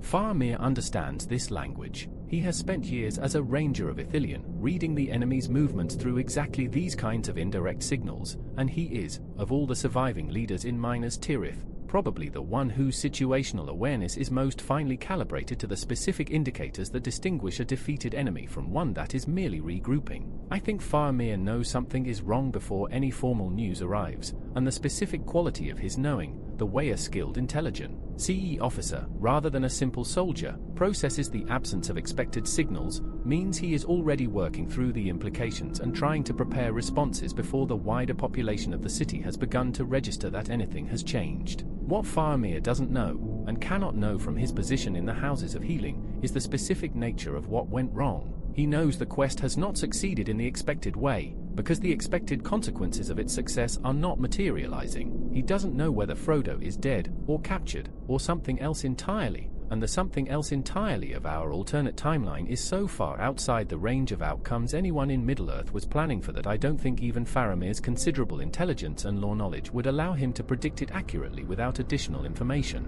Eowyn's situation in these same hours is different in character, and I want to give it proper attention because I think she's a figure whose role in this alternate timeline deserves more consideration than simply noting she's in the Houses of Healing. Eowyn came to the Pelennor in a state of what I describe as deliberate, courted death. The choice to ride to war was not purely a patriotic impulse but was bound up, as Tolkien makes clear through her conversation with Aragorn before the march, with a profound grief and despair about the direction of her life and the specific trap of her position as a woman of warrior temperament in a culture that offered her the role of shield maiden only as a fantasy while expecting her in practice to stay behind and watch others earn the heroism she was capable of. She went to the Pelennor wanting something to be decided, one way or another. She killed the Witch King, survived when she expected not to, and is now lying in a bed recovering from the wound his destruction left on her arm with the specific, disorienting uncertainty of someone who set out to die heroically and found herself alive instead, in a world that has not yet determined what form its continuation will take. The news that the quest has not succeeded, that Sauron has not fallen, that the darkness continues, that everything the Pelennor bought has not purchased what it was supposed to purchase, lands on Eowyn differently than it lands on almost anyone else in Minas Tirith, I think, because her relationship to hope was already so complicated before this additional blow. She is not a person who will respond to this news with simple despair. She is a person who will respond with the specific, burning anger of someone who has already paid what she understood to be the full price and is being told, retroactively, that it wasn't enough, that the Witch King died, and the Pelennor was won, and she nearly died killing the thing that was supposed to be unkillable, and none of it mattered because two small hobbits couldn't finish the job on a mountain in Mordor. This anger, I think, is what keeps Eowyn functional in the hours after the news arrives, and it is an anger that will matter for how our alternate timeline develops in later episodes, when the question of who remains capable of organized resistance to what's coming becomes critical. Now let's talk about the military situation, because Gondor's strategic position in our alternate timeline's aftermath is one of the most interesting and most dire scenarios in the entire series. The city has just fought the most devastating battle in its recent history, absorbed catastrophic losses, and watched its best remaining military forces march north to the Morannon in the knowledge that those forces represent the last organized military capacity of the free peoples of the West. Those forces are now engaged in a battle they were never expected to survive, against an enemy who is no longer going to fall because the ring has been destroyed, and who is, in the hours following Frodo's claiming, going to be directing increasing attention and resources toward completing the destruction of everything that opposes him now that the one threat to his power that actually mattered has been neutralized. The specific military threat to Gondor in the immediate aftermath of the claiming comes not primarily from the Morannon, where the battle is already at its worst and whatever happens there is going to happen regardless of anything Minas Tirith can do, but from the flanks, from the forces of Mordor that were not committed to the Morannon engagement, from the Haradrim and the East, Erlings who represent the eastern and southern dimensions of Sauron's alliance, from the Corsairs of Umber whose threat Aragorn neutralized in actual canon through the Paths of the Dead and the Army of the Dead, but who in our timeline were dealt with by different means during the Pelennor and who may well have surviving forces capable of renewed southern pressure on Gondor's stretched, depleted defenses. I want to be specific about this rather than gesturing vaguely at Sauron's forces threatening Gondor, because the specific shape of the military threat determines what Gondor can actually do in response. Minas Tirith's walls, though battered by the siege, are still standing. The city itself is not immediately defenseless. The question is not whether Gondor can defend Minas Tirith from a direct assault in the next few hours. It probably can, given the city's extraordinary natural and architectural defenses and the demoralization that even temporarily drives Sauron's attention away from coordinated military command toward the ring situation on Orodruin. The question is whether Gondor can defend it in the days and weeks that follow, once Sauron's attention returns fully to the military situation, once the armies at the Morannon are destroyed or dispersed, once the temporary disruption of the enemy's command structure resolves itself into something coherent and overwhelming and directed. The answer, I think, is almost certainly no, and not without help, not without some development in the broader situation that changes the overwhelming strategic calculus of a Sauron who still possesses the ring and who is in the process of consolidating his reclamation of it through the ring state, walking steadily toward Barad-dûr. Gondor can survive the immediate aftermath. It cannot survive the next month if nothing changes. And in our alternate timeline, at this specific moment, nothing is changing in Gondor's favor. Everything is changing in Sauron's. There is one more thread I want to pull on before we close this episode, because I think it's genuinely important and connects to something I flagged back in episode 1 about the specific nature of what's at stake in this scenario. In actual canon, the destruction of the ring produces not just Sauron's defeat but a specific, immediate, physically dramatic liberation of the land of Gondor itself. The darkness lifts, the eagles arrive, His sense of weight and oppression that has characterized the enemy's presence throughout the narrative suddenly vanishes, replaced by something that Tolkien describes in almost physical terms as a lightening, a release, a return of something that had been absent from the air itself. This is not just a narrative description of psychological relief. In Tolkien's cosmology, it represents the literal removal of a corrupting will from active influence over the physical world. the land responding to the absence of Sauron's domination with the same kind of metaphysical relief that we described back in our previous series, when discussing how Arda itself might have responded to an earlier destruction of the ring. In our alternate timeline, this liberation does not happen. The air over Gondor does not lighten. The darkness over Mordor does not lift. The specific, diffuse, always present pressure of Sauron's malice on the world around his sphere of influence continues, and in the days following the claiming, I think it intensifies rather than diminishes, because Sauron, with the ring reclaimed in everything but the final physical sense, with the ring state walking toward him through his own land under his own guidance, is closer to the full restoration of his power than he has been at any point since the forging of the ring in the Second Age, and that proximity has effects on the world around it that are perceptible even to those, like the people of Minas Tirith, who don't understand their source. In our next episode, I want to follow the road north from Gondor to Rohan, and examine what this alternate timeline means for Ema and the Rohirrim, a people who committed everything they had to a battle on the Pelennor, whose king died on that field, and who are now facing the news that the death of Theoden and the sacrifice of their entire cavalry arm at the height of their strength has not purchased what it was supposed to purchase.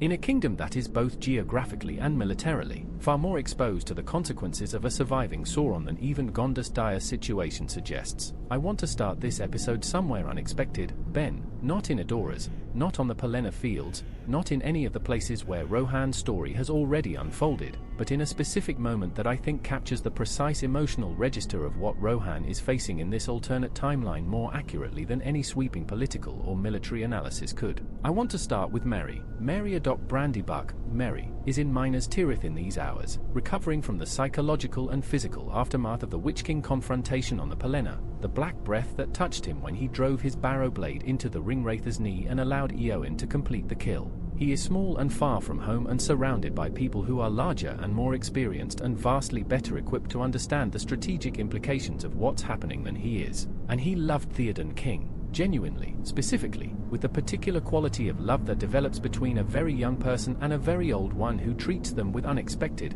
unpatronizing seriousness, the love of someone who was taken seriously for perhaps the first time in their life by someone whose seriousness meant something. Theoden is dead. Rohan's king is dead. The horse lord who called Merry his esquire and let him ride to war and told him in the darkness before the charge that when the dawn came he had looked on it and found it good, that man is dead on the Pelennor, and Merry is carrying the specific, sourceless grief of someone who hasn't yet had the quiet and the safety to fully feel what he's lost, because the world has not stopped demanding his attention long enough for the grief to surface completely. I start here, with Merry, because I think his situation in these hours is a kind of concentrated microcosm of what Rohan as a whole is facing in our alternate timeline, a people defined by loyalty, by the specific martial culture of riders who fight and die alongside each other, by a relationship to their kings that is more intimate and more genuinely effective than the more formal, institutional loyalties of Gondor, and who have just lost that king at the exact moment when the world is revealing that his death didn't purchase what everyone understood it was supposed to purchase. The grief of loss complicated by the specific, additional injury of discovering that the sacrifice was not enough,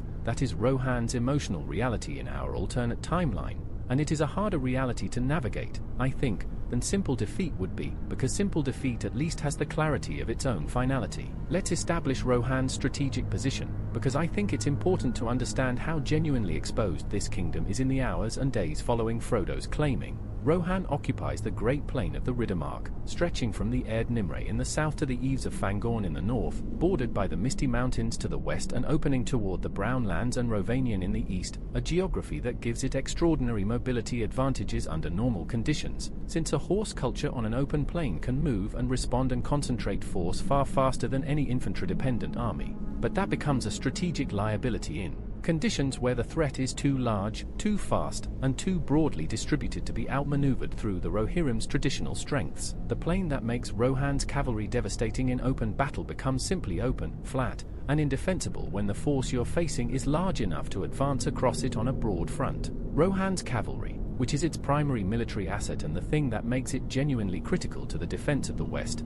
has been committed at the Pelennor at enormous cost. The muster of Rohan that Theoden assembled and rode south was, by every indication Tolkien gives us, close to the full strength of the Rohirrim's available cavalry, somewhere in the range of 6,000 riders, which represented the mobilization of essentially everything Rohan could put in the saddle at relatively short notice. Those riders fought the Pelennor and won it, but winning it cost them heavily. Tolkien doesn't give precise casualty figures, but the implications of the narrative are that the charge that broke Sauron's forces on the field was the kind of all-or-nothing commitment that doesn't leave a large reserve. The Rohirrim that survived the Pelennor are a fraction of the force that left Edoras, and they are in Minas Tirith rather than in Rohan, on the wrong side of the White Mountains from their own homeland. Ema is commanding them. Ema, who is now king of Rohan, a fact that I don't think has fully settled into his own consciousness yet in these hours, because Theoden's death is so recent and so raw, and because Ema's character, as Tolkien draws it, is not one that gravitates naturally toward the administrative and political dimensions of kingship but toward the martial ones.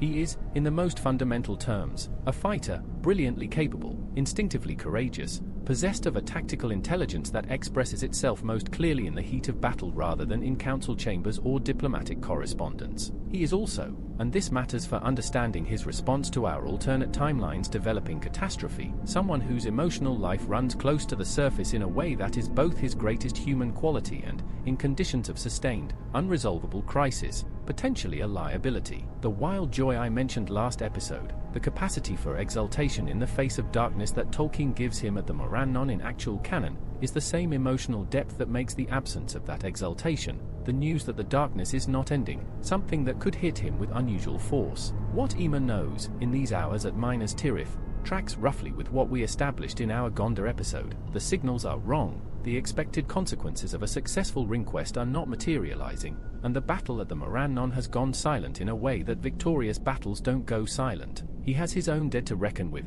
Theoden chief among them. But not only Theoden, the accumulated losses of the charge and the field that he has not yet had time to fully count or mourn. He has a depleted cavalry force in a city that is not Rohan, on the wrong side of a mountain range from his kingdom. He has a crown he didn't expect to be wearing yet and political responsibilities he wasn't prepared to assume quite this suddenly. And he has, arriving piece by piece through the same indirect signals that Faramir is reading in the Houses of Healing, the growing, sickening understanding that the world is not getting better. I think Ema's first instinct, when the news crystallizes enough to be actionable, is to go home. Not out of cowardice, the suggestion would be incomprehensible to him, and to anyone who knows him, but out of exactly the kind of practical, immediate responsibility that kingship imposes on a man the moment he accepts it. Rohan is his. Rohan is undefended. The Rohirrim he has with him in Minas Tirith are needed in Rohan more urgently than they are needed in a city that has Gondor's own surviving forces for its defense, and getting them back across the White Mountains before the strategic situation deteriorates to the point where the mountain passes are no longer safely traversable is the kind of military calculus that asserts itself automatically in a commander of Ema's experience and instinct. But here is where I think our alternate timeline creates one of its most genuinely difficult strategic dilemmas,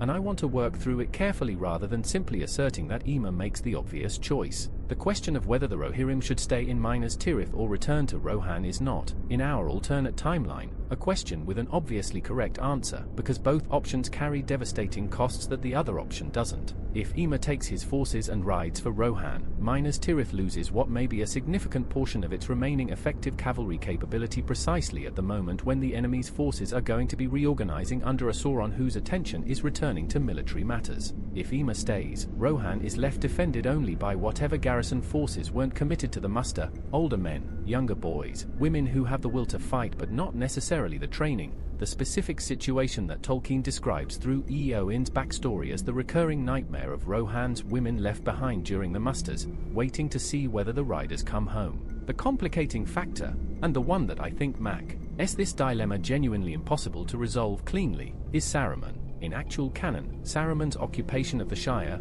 his scouring of Hobbiton and the surrounding villages, happens after the Ring's destruction, in the power vacuum created by Sauron's fall, as the last act of a defeated, diminished wizard taking petty revenge on the hobbits he blames for his own ruin. In our alternate timeline, Saruman is not defeated. He has not been thrown down by the Ents, because the Ents' assault on Isengard still happens. Tolkien makes clear that the Ents' grievances against Saruman are entirely independent of the Ring Quest's outcome, driven by the destruction of the forests that Saruman ordered to fuel his warforges rather than by any strategic calculation about the broader war. Isengard is broken. Saruman is diminished, but Saruman, even broken and trapped in Orthanc, is not destroyed, And in an alternate timeline where Sauron's power is not collapsing but consolidating, the specific relationship between Saruman and Sauron becomes something far more complicated than simple one-sided exploitation. In actual canon, Sauron uses Saruman as an unwitting instrument and a distraction. Saruman's war against Rohan keeps Theoden preoccupied and Rohan divided at exactly the moment when Sauron needs the Western peoples to be looking at each other rather than at Mordor.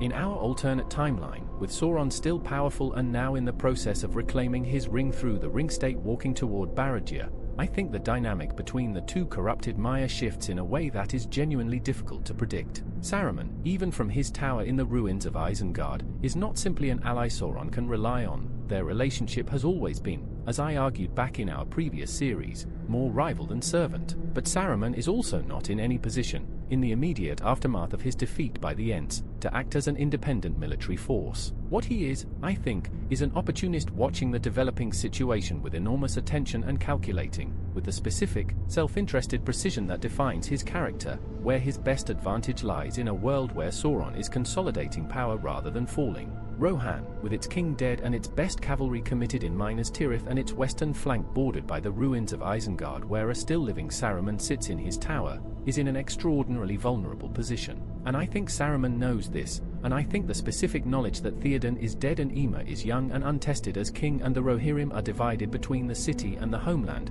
all of this is information that a being of Saruman's intelligence and patience processes quickly and begins building plans around, even from the constrained position of a tower surrounded by flood-ruined warforges and watchful Ents. The Ents, in fact, are one of the more interesting wildcards in Rohan's situation in our alternate timeline, and I want to give them some proper consideration here because I think they're usually dismissed too quickly in speculation about this scenario. The Ents assaulted Isengard independently, as I said, and their grievances against Saruman for the deforestation of his warforges predate any strategic calculation about the Ring Quest. Those grievances don't resolve themselves just because the broader war takes an unexpected turn. The Ents are not going to make peace with Saruman and walk away from the ruins of Isengard simply because Sauron still exists. If anything, I'd speculate that an alternate timeline where Sauron remains powerful might actually make the Ents more rather than less committed to their occupation of Isengard's ruins, since Treebeard and his people, whatever their reputation for slowness and deliberation, are not stupid,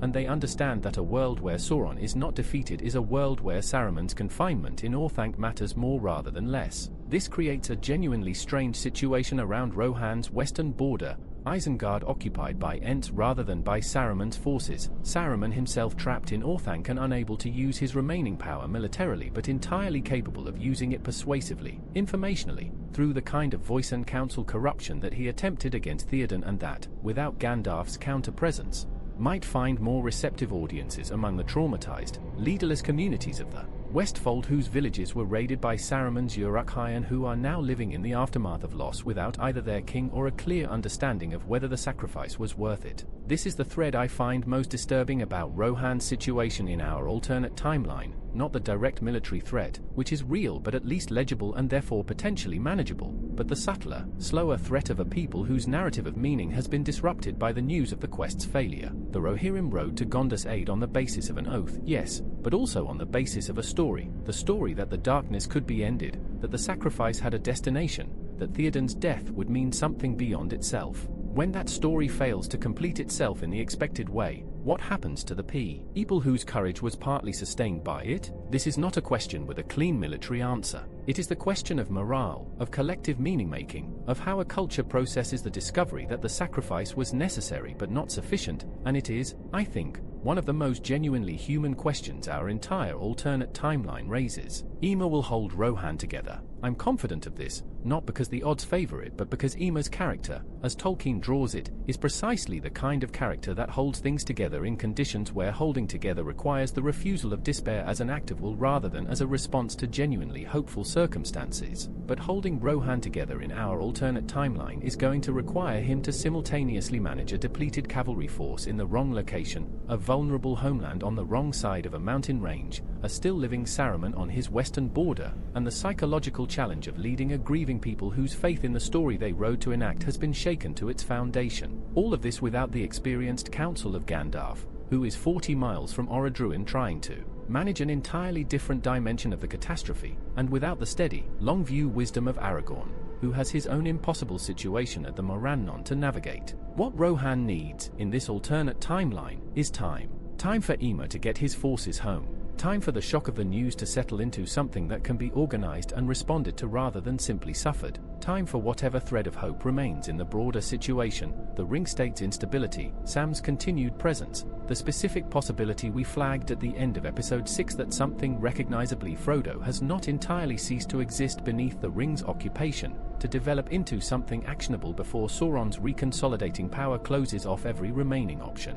Whether time is something this alternate timeline actually provides is, I think, the question our next several episodes will need to answer. In our next episode, I want to move away from men and their kingdoms entirely, and think about a being whose response to the news of Frodo's claiming is, I'd argue, both more complex and more potentially consequential than why human ruler's response could be Galadriel of Lothlorien, whose own ring went silent the moment Frodo claimed the one, and who has been waiting, with the long patience of an elf who has lived through the entire history of the war against Sauron from its very beginning, to understand what the silence means and what, if anything, remains to be done. I want to begin this episode with the moment Nenya goes silent, not the political consequences of it, not the strategic implications, not the broader question of what Galadriel does next, just the moment itself, because I think it's one of the most affecting scenes this entire alternate timeline produces, and I want to give it the space it deserves before we move into the harder analytical work of the episode. Galadriel is in Lothlorien when it happens. She is, in the chronology of our alternate timeline, already aware of the broader shape of the war's progress. Her mirror has shown her things. Her connection to Elrond through their shared ring sensitivity has allowed a degree of communication and shared situational awareness that no purely mortal commander can access. And the Elven Watchers on Lothlorien's borders have been feeding her intelligence about the movements of Sauron's forces in the east and south for months. She knows the armies have marched to the Morannon. She knows Frodo and Sam entered Mordor through Cirith Ungol. She has been waiting, with the particular quality of waiting that only very ancient, very experienced beings who have learned to exist in genuinely geological timescales can sustain, not passive waiting, not resigned waiting, but the active, fuller present waiting of someone who has prepared everything that can be prepared and who understands that what happens next is beyond her ability to control or influence, and who holds that understanding without allowing it to become despair. And then Nenya changes. I want to be precise about what this actually feels like, because I think the mechanics of it matter for understanding Galadriel's response. In actual canon, the three rings go inert when the one ring is destroyed. Their power, which was always dependent on the one's existence even though they were never touched by Sauron's hand in their making,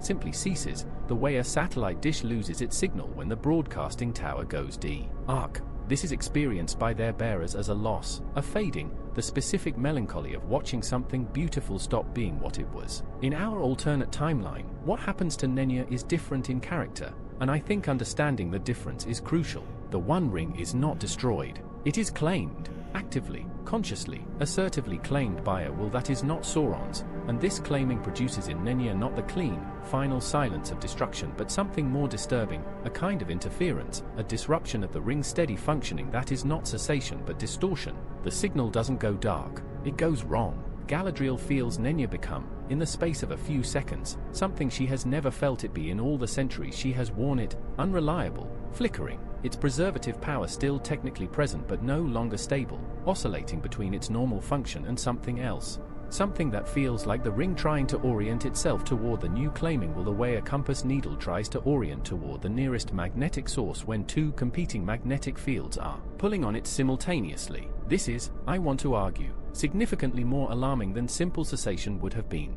Cessation she understood was coming. She told Frodo in Lothlorien that she knew the ring's destruction would mean the fading of her own power and the eventual departure of the elves from Middle-earth, and she had made her peace with this, or as much peace as a being of her particular intensity of love for the world could make with its inevitable loss. What she was not prepared for, what I think no one in Middle-earth was specifically prepared for, is this, the sensation of the ring system's internal architecture reorganizing itself around a new and deeply wrong claiming will, the feeling of Nenya trying to be something it was not made to be, the specific horror of a tool of preservation beginning to flicker toward something that feels, in its moments of distortion, almost like a tool of dominion. She understands, immediately and completely, what has happened. Galadriel is, of all the beings remaining in Middle-earth at this point in the Third Age, perhaps the most comprehensively Paid to interpret exactly this kind of metaphysical signal. She was present at the forging of the Rings of Power. She knew Celebrimbor who made them. She has centuries of experience wearing Nenya and understanding its connection to the broader ring system, and she has spent the entirety of the War of the Ring in a state of heightened,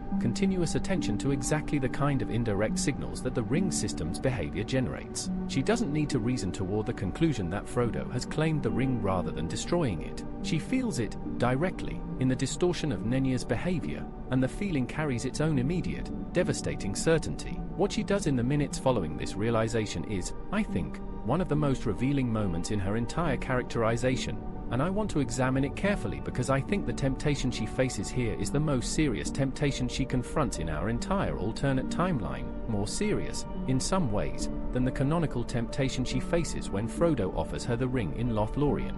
Because that temptation was theoretical, a choice presented in abstract terms about what she might become with the ring's power, whereas this temptation is practical and urgent and connected to a genuine argument about what good might be achieved. The argument goes like this: Nenya is not destroyed. Its power is disrupted and unstable, but it is still on her finger, still technically functional in its distorted, flickering way, still connected to the broader ring system that is currently reorganizing itself around a claiming will that is failing. That is, even as she registers Nenya's distortion, already visibly failing, the claiming will that Frodo asserted too weak and too depleted to maintain itself against Sauron's counter-pressure. In these first minutes after the claiming, the ring system is in a state of genuine instability, not settled into Sauron's full reclamation, but not stable in Frodo's claim either, oscillating between competing orientations in a way that has never happened before in the ring's history. And Galadriel, wearing one of the three rings with centuries of experience directing its power and a will that is, by any objective measure, vastly stronger and more coherent and more capable of sustained, directed assertion than Frodo's diminished claiming will, Galadriel is, in this precise window of instability, possibly in a position to do something that has no precedent, to assert her own will through Nenya's connection to the ring system, pressing against the claiming will's instability not to destroy the One Ring but to destabilize it further, to contest Sauron's reclamation through the very channel his reclamation is using. She does not do this. I want to be clear about that before I spend any more time on why the temptation is real, because I think the temptation's reality needs to be established precisely in order for the refusal to carry its proper weight. She does not do this not because the argument is entirely wrong. The metaphysical possibility I've described is at least partially coherent within Tolkien's framework, but because she understands, with the same depth of understanding that she brings to everything, what doing it would actually mean. Using Nenya to contest the ring system during a window of instability is not a neutral intervention. It means asserting her own will into the ring's architecture in a way that she has, for all the centuries she has worn it, carefully avoided doing. It means becoming, however temporarily and however well-intentioned, exactly the thing she refused to become when Frodo offered her the One Ring in Lothlorien. It means choosing to act through domination rather than preservation, to impose her will on the world's fate rather than holding space for its own resolution. And she knows, as she has always known, that the distinction between benevolent imposition and malevolent imposition is not a distinction the ring recognizes or that the world can rely on to remain stable over time. So she refuses the temptation. But refusing a temptation, in Tolkien's moral universe, is not the same as being freed of its cost. The refusal is the right choice, and it is made at genuine personal cost, the cost of watching a window close, of feeling the ring system's instability resolve, slowly and inevitably, toward Sauron's reclamation, while she holds herself back from the intervention that might have contested that resolution. What Galadriel does instead is something that is both less dramatic and, I think, more genuinely revealing of her character than any ring system intervention could be. She begins to prepare Lothlorien for what is coming, not with despair, not with resignation, but with the specific, methodical, full-present attention to practical necessity that Tolkien always shows in his most genuinely heroic characters at their best moments. The Malorn trees need the protection she can still offer them through Nenya's distorted but not yet extinguished power. The March Wardens of Lothlorien need to be repositioned and reinforced along the eastern borders, where the pressure from Sauron's forces in the east has been building for months. The archives of lore and history that represent the accumulated memory of the elves' presence in Middle-earth need to be prepared for the possibility, and she is capable of facing this possibility without flinching, even as it grieves her beyond what words can carry, that they may need to be moved, or hidden, or carried to the Grey Havens ahead of a darkness that she is no longer certain can be permanently resisted. I want to address the Mirror of Galadriel specifically, because I think its behavior in our alternate timeline is one of the more fascinating details to speculate about. The mirror, in actual canon, shows things that were,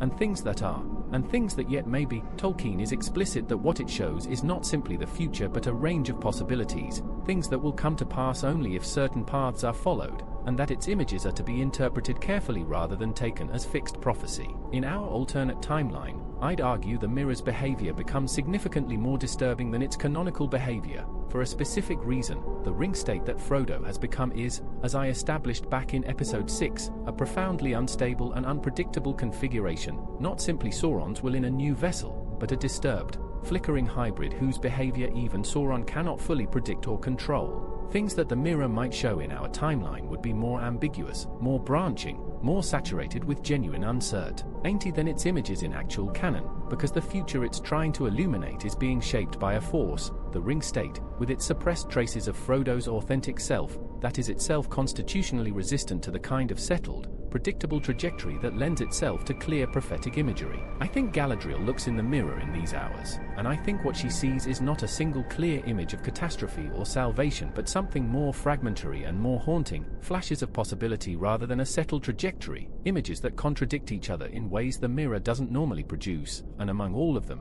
repeatedly and insistently, a single image that she cannot interpret with certainty but that she cannot dismiss, the image of a small, familiar hand, recognizably a hobbit's hand, reaching toward the ring on its finger with an expression or intent that the mirror shows her without being clear about whether the reaching is to grasp more tightly or to let go. It is this image, I think, that determines Galadriel's most consequential decision in our alternate timeline, not the ring system intervention she refused, not the preparation of Lothlorien's defenses, but something smaller and stranger and harder to categorize as strategy. She sends word to Elrond. Not simply word of what has happened, Elrond already knows, through Vilya's own distortion, through his own vast experience and his own direct understanding of ring lore, precisely what the claiming means and precisely how dire the situation is. What she sends him is something more specific, a communication about the mirror's image, about the reaching hand, about the possibility, however slim, however difficult to act on from any of their current positions, that the thread of Frodo's authentic self that Sam has been desperately maintaining contact with through the hours of the ring state's walk toward Barad-dûr might not yet be entirely beyond reach. Not from Galadriel, not from Elrond, not from anyone positioned where they currently are, but perhaps from someone who is already there, already close, already in physical contact with what remains of Frodo Baggins in a way that no ring lord or elvish power could replicate or replace. The someone she means is Sam, and what she is trying to communicate to Elrond, through whatever channel their shared awareness of the ring system makes available, is something that neither of them can act on directly but that both of them need to know, that Sam's refusal to leave, Sam's stubborn, heartbreaking insistence on staying close to Frodo and talking to him and maintaining the thread of love and memory and ordinary Shire reality against the ring's occupation. That refusal may not be simply the loyal, futile gesture of a gardener who cannot accept that his master is lost. It may be, in the specific, strange, unpredictable logic of this alternate timeline, the only remaining instrument that has any chance of reaching something the ring hasn't yet fully consumed. In our next episode, I want to follow this thread to its logical conclusion, examining what it would actually take to stop what's happening, whether from inside the ring state through Sam's maintained connection to whatever remains of Frodo, or from outside through whatever Gandalf, Aragorn, Elrond, or Galadriel can bring to bear on a situation that none of their considerable powers were designed to address. I want to begin with Elrond, because I think his situation in this alternate timeline is the one that gets examined least carefully in most "what if Frodo claimed the ring" speculation, and because I think understanding his specific position, geographically, politically, cosmologically, and emotionally, is essential for grasping what the elves as a whole can and cannot do in the hours and days following the claiming. Elrond Half-Elven, Lord of Rivendell, bearer of Vilya the Ring of Air, is roughly 600 miles northwest of Orodruin when Frodo claims the One Ring. 600 miles of mountain range and river valley and the long, scarred landscape of Eriador between him and the Sammath Nor, between him and the two hobbits who left his house months ago with the weight of the world distributed between their small shoulders. He feels Vilya change the same way Galadriel feels Nenya change, the distortion rather than cessation, the flickering interference of a ring system reorganizing itself around a new and deeply wrong claiming will, and his understanding of what the distortion means is, if anything, even faster and more complete than Galadriel's, because Elrond has spent more time in direct, scholarly engagement with the lore of the rings than almost any other being remaining in Middle-earth. He was there when Celebrimbor forged them. He watched Sauron's deception unfold in a region. He argued, at the end of the Second Age, for the ring's destruction at Orodruin and watched Isildur refuse. He has spent 3,000 years carrying the specific, accumulated weight of knowing more about the rings of power than anyone outside of Sauron himself, and knowing that knowledge alone cannot fix the fundamental problem the rings represent. The distortion in Vilya tells him everything in the first seconds, with a clarity and a completeness that bypasses the need for reasoning and lands directly as felt knowledge, the way a doctor who has spent 40 years studying a dis-ease recognizes a new presentation of it not through conscious diagnostic process but through the immediate, pattern-recognizing certainty of deep expertise encountering familiar territory. Frodo has claimed the ring. The ring has not been destroyed. Sauron is pressing against the claiming through the ring's own connection, and the claiming will is failing. He knows all of this before any messenger could have traveled a single mile. What Elrond does not know, and what I think constitutes the most significant gap in his situational awareness in these first hours, is the specific quality and extent of the ring state's instability, the flickering, unpredictable moments where something that might be Frodo surfaces briefly through the ring's occupation, the moments that Sam is observing from inches away and that Galadriel is seeing obliquely through her mirror. Elrond understands the ring state as a theoretical category. He does not have, from 600 miles away with Vilya fluctuating erratically under the influence of the claiming, the granular, intimate, proximity-dependent sensitivity to the ring state's specific behavior that Sam has by virtue of simply being there. This gap matters enormously, as we'll see when we examine what Elrond actually decides to do. His first action, in the minutes after registering Vilya's distortion, is to call a council. Not a large one. Rivendell's full population of elves, scholars, craftspeople, and long-term guests is not the right audience for what Elrond needs to think through right now, and he is in any case not someone who reaches for large councils in moments of acute crisis. He calls the smallest possible group, his sons, Elladan and Elrohir, who have been riding with the Rangers of the North and who are, by Tolkien's chronology, present in Rivendell at this point, having returned from the campaign that brought the Rangers south to Aragorn's service, and whatever remains of Rivendell's senior council that isn't already committed to the wider war effort. I want to spend some time on Elladan and Elrohir specifically, because I think they are among the most under-examined figures in the entire Legendarium, and our alternate timeline puts them in a position of genuinely significant potential consequence.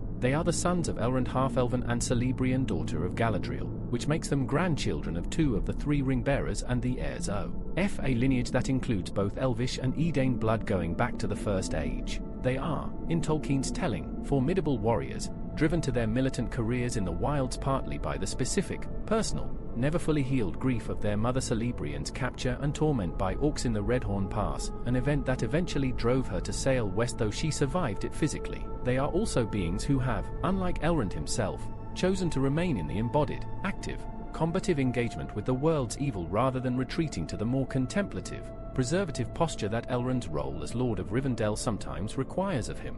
They are, in short, people who act, who ride out rather than watching from towers, who engage rather than endure. In our alternate timeline, I think Elladan and Elrohir's response to the news their father communicates in council is the most straightforward of any Elvish response we examine in this episode. They want to ride south, not to Orodruin. Even they understand that 600 miles is not a distance that can be covered in the hours that matter for the ring state's immediate trajectory, but south toward whatever theater of the war is closest, most accessible, and most in need of the specific kind of active, mobile military engagement that is what they do best. Whether this means riding to Rohan to reinforce Yma's depleted cavalry, or pushing east toward Ithilien to contest Sauron's reorganizing forces there, or something else entirely, the specific destination matters less to them in this moment than the basic orientation, toward the problem rather than away from it, into the world rather than into the contemplative waiting that their father's deeper strategic perspective might recommend. Elrond does not immediately endorse this, and the specific reasons for his hesitation reveal something important about his character and about the particular kind of wisdom, patient, long view, sometimes agonizingly still in the face of pressure to act, that Tolkien consistently attributes to him. Elrond's hesitation is not cowardice, and it's not detachment from the urgency of the situation. It is the hesitation of someone who has seen, across 3,000 years of engagement with exactly this kind of crisis, the specific way that action taken in the wrong direction at the wrong moment can mar an already catastrophic situation significantly worse, can close off options that would have remained open under patient endurance, can commit resources to theatres that seem urgent but aren't decisive, leaving the decisive theatre without the resources it needs when the moment comes. What Elrond is sitting with, in these first hours after Vilya's distortion, is the question that I think is the most strategically important question in our entire alternate timeline. And I want to state it as precisely as I can. Is there anything the elves can do, from any position they currently occupy, that would actually change the trajectory of what's happening to Frodo in Mordor? Not slow Sauron's forces in the field, that's a real and important question, but it's a different question. Not preserve Rivendell and Lothlorien against direct assault, that's also real and important, and we'll get to it. The specific question Elrond is sitting with is whether any elvish power, deployed in any way currently available to any elf in Middle-earth, can reach into the ring state that Frodo has become and pull something back from it that makes the situation recoverable rather than simply terrible. He does not know the answer. That is the thing I want to sit with, because I think it's the most honest representation of Elrond's situation and the most true to Tolkien's characterization of him as a being who, for all his extraordinary wisdom and experience, operates within limits that no amount of wisdom and experience can transcend. He does not know whether the ring state retains any remnant of Frodo's authentic self that could be reached. He does not know whether the specific, proximity-dependent connection that Sam is maintaining in Mordor represents a genuine thread of recovery or simply a loyal witness to an irreversible process. He does not know whether Vilya's distorted, flickering power could be directed toward any useful intervention in the ring system's reorganization, or whether doing so would simply repeat Galadriel's refused temptation in a different key. What he does know, and what eventually shapes his decision in these hours, is the content of Galadriel's communication, the mirror's image of the reaching hand, the suggestion that something in the ring state's behavior is not settled, not fully resolved into Sauron's complete dominion. This image, which he cannot verify and which Galadriel herself cannot interpret with certainty, nonetheless lands in Elrond's extraordinarily well-stocked store of ring lore with a specific resonance that I think is worth tracing. He has, in his 3,000 years of study and experience, one genuine precedent for a ring state that retained identifiable traces of the bearer's pre-claiming self after the claiming had effectively superseded that self, and that precedent is Gollum. Gollum, who after 500 years of ring-bearing and the thorough replacement of most of Smeagol's authentic personality by ring-influenced patterns, still retained in moments of stress and tenderness the occasional, unpredictable surfacing of something older and more genuine, the capacity, however fleetingly, to respond to kindness rather than only to the ring's agenda, to remember a pre-ring self whose traces hadn't been entirely consumed. If Gollum could retain those traces across 5 centuries of passive bearing, Elrond reasons, then Frodo, who has been bearing the ring for months rather than centuries, and whose psychological dissolution, however severe, is dramatically shallower in absolute terms than Gollum's, might retain them more vividly, more accessibly, in the hours immediately following a claiming that was never strong enough to fully complete the ring's occupation of his consciousness. This reasoning is not certain. It could be wrong in ways that Elrond cannot rule out, but it is the most hopeful interpretation of the available evidence, and Elrond, who is not given to false hope but who is also not given to the dismissal of genuine possibility on the grounds that it's uncomfortable to maintain, holds it. His decision, when it comes, is characteristically Elrond, not the dramatic gesture of sending his sons riding south, not the ring system intervention that Galadriel refused, but something more precise and more specifically targeted at the actual point of potential leverage the situation offers. He begins composing, through whatever channel of ring sensitivity the distorted Vilya still allows him to use, something that is less a message than a sustained, directed attention, a focusing of his awareness, and through his awareness whatever residual power Vilya can still channel in its distorted state, toward the specific location in Mordor where the ring state is walking. Not trying to contest Sauron's reclamation directly, not trying to break the ring or redirect the claiming, simply trying to add, from 600 miles away, to the attention that Sam is maintaining from 2 feet away, to reinforce, however faintly, the specific kind of signal that Frodo's authentic self, if it still exists in any form, might be able to register. Whether this works, whether Elrond's distant, Vilya-channeled attention reaches anything in the ring state that Sam's voice and presence haven't already been reaching, is a question I'm deliberately not going to resolve in this episode, because I think the genuine uncertainty of its effectiveness is one of the most important things about it. What I want to emphasize is the nature of the attempt, that the most powerful, most lore-knowledgeable elf remaining in Middle-earth, in the hours following the worst development in the Third Age's history, decides that the most useful thing he can do is to quietly, patiently, without any certainty of success or any dramatic external expression, add his own sustained attention to the attention that a gardener from the Shire is already giving. Now I want to turn to Lothlorien's physical situation, because Rivendell and Lothlorien face different immediate threats in our alternate timeline, and I think those differences matter for understanding how the Elvish response to the claiming unfolds over the days and weeks following it. Rivendell, tucked into the hidden valley of Imladris in the foothills of the Misty Mountains, is geographically protected in ways that Lothlorien, for all the power of Nenya's preservation, is not. The approaches to Rivendell are difficult, narrow, and require knowledge that Sauron's forces demonstrably don't have in any quantity, since the valley has kept its location secure throughout the entire war. The immediate military threat to Rivendell in our alternate timeline is, I think, less pressing than almost any other major center of Elvish or human civilization, not because Sauron doesn't intend its destruction eventually, but because getting there requires capabilities and information his armies would need time to develop. Lothlorien is different. Lothlorien has been under direct military pressure from Dol Guldur across the Anduin throughout the entire War of the Ring. Tolkien establishes this in the appendices, noting that Sauron launched 3 assaults on Lothlorien from Dol Guldur during the period of the main narrative, all of which were repelled but none of which were trivial. These assaults were repelled partly through the military capacity of the Galadrim, Lothlorien's own warriors, and partly through the specific protective power that Nenya, in its full functional state, extended over the Golden Wood. With Nenya distorted and flickering in the aftermath of Frodo's claiming, that protective power is not gone, but it is unreliable in precisely the way that protection needs not to be unreliable. The times when it might fail are unpredictable. The specific configurations of Nenya's distorted behavior that might allow a determined assault to breach the wood's defenses are not things Galadriel can map or prepare for in advance. Dol Guldur, from which those previous assaults on Lothlorien were launched, remained standing in our alternate timeline. In actual canon, Galadriel herself leads an assault on Dol Guldur in the immediate aftermath of the ring's destruction, throwing down its walls and cleansing the Hill of the Shadow that has rested on it since Sauron's occupation of it as the Necromancer in the early Third Age. In our alternate timeline, that assault doesn't happen, not because Galadriel isn't capable of it in principle, but because in the hours following Frodo's claiming, she is engaged in the more immediately pressing work of preparing Lothlorien's own defenses and communicating with Elrond,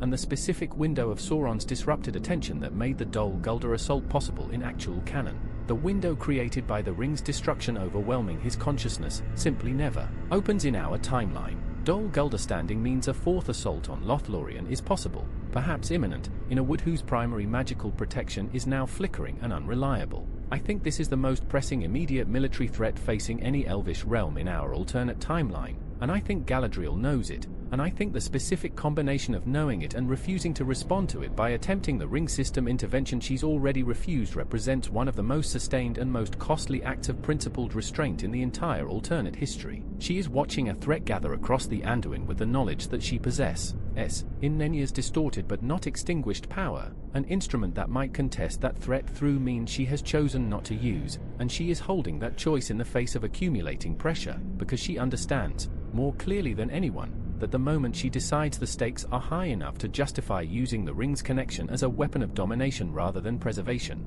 she has become exactly what she refused to become in the Lothlorien garden when Frodo offered her the one. This is Tolkien's great moral insight rendered at its most acute and most demanding level in our alternate timeline, the principle that how you fight matters as much as whether you win, that becoming the thing you're fighting in order to defeat it is not victory but a different species of loss. Galadriel holds this principle in conditions that make holding it almost unbearably costly, and the holding of it is, I think, the most genuinely heroic thing any character in this entire alternate timeline does. In our next episode, I want to move away from Elvish realms and into the more explicitly political and military question of what Saruman does with the window of opportunity our alternate timeline's developing catastrophe creates for him, because Saruman, as I argued back in episode 9, is watching all of this with the specific, self-interested attention of a being whose capacity for opportunistic calculation has not been diminished by his defeat at Isengard, and who sees in the instability of a ring state walking toward Barad-dûr something that his particular expertise in ring lore makes him uniquely positioned to understand and potentially exploit. I want to start with what Saruman knows, because I think his informational position in the hours following Frodo's claiming is one of the most interesting and most under-examined aspects of our entire alternate timeline,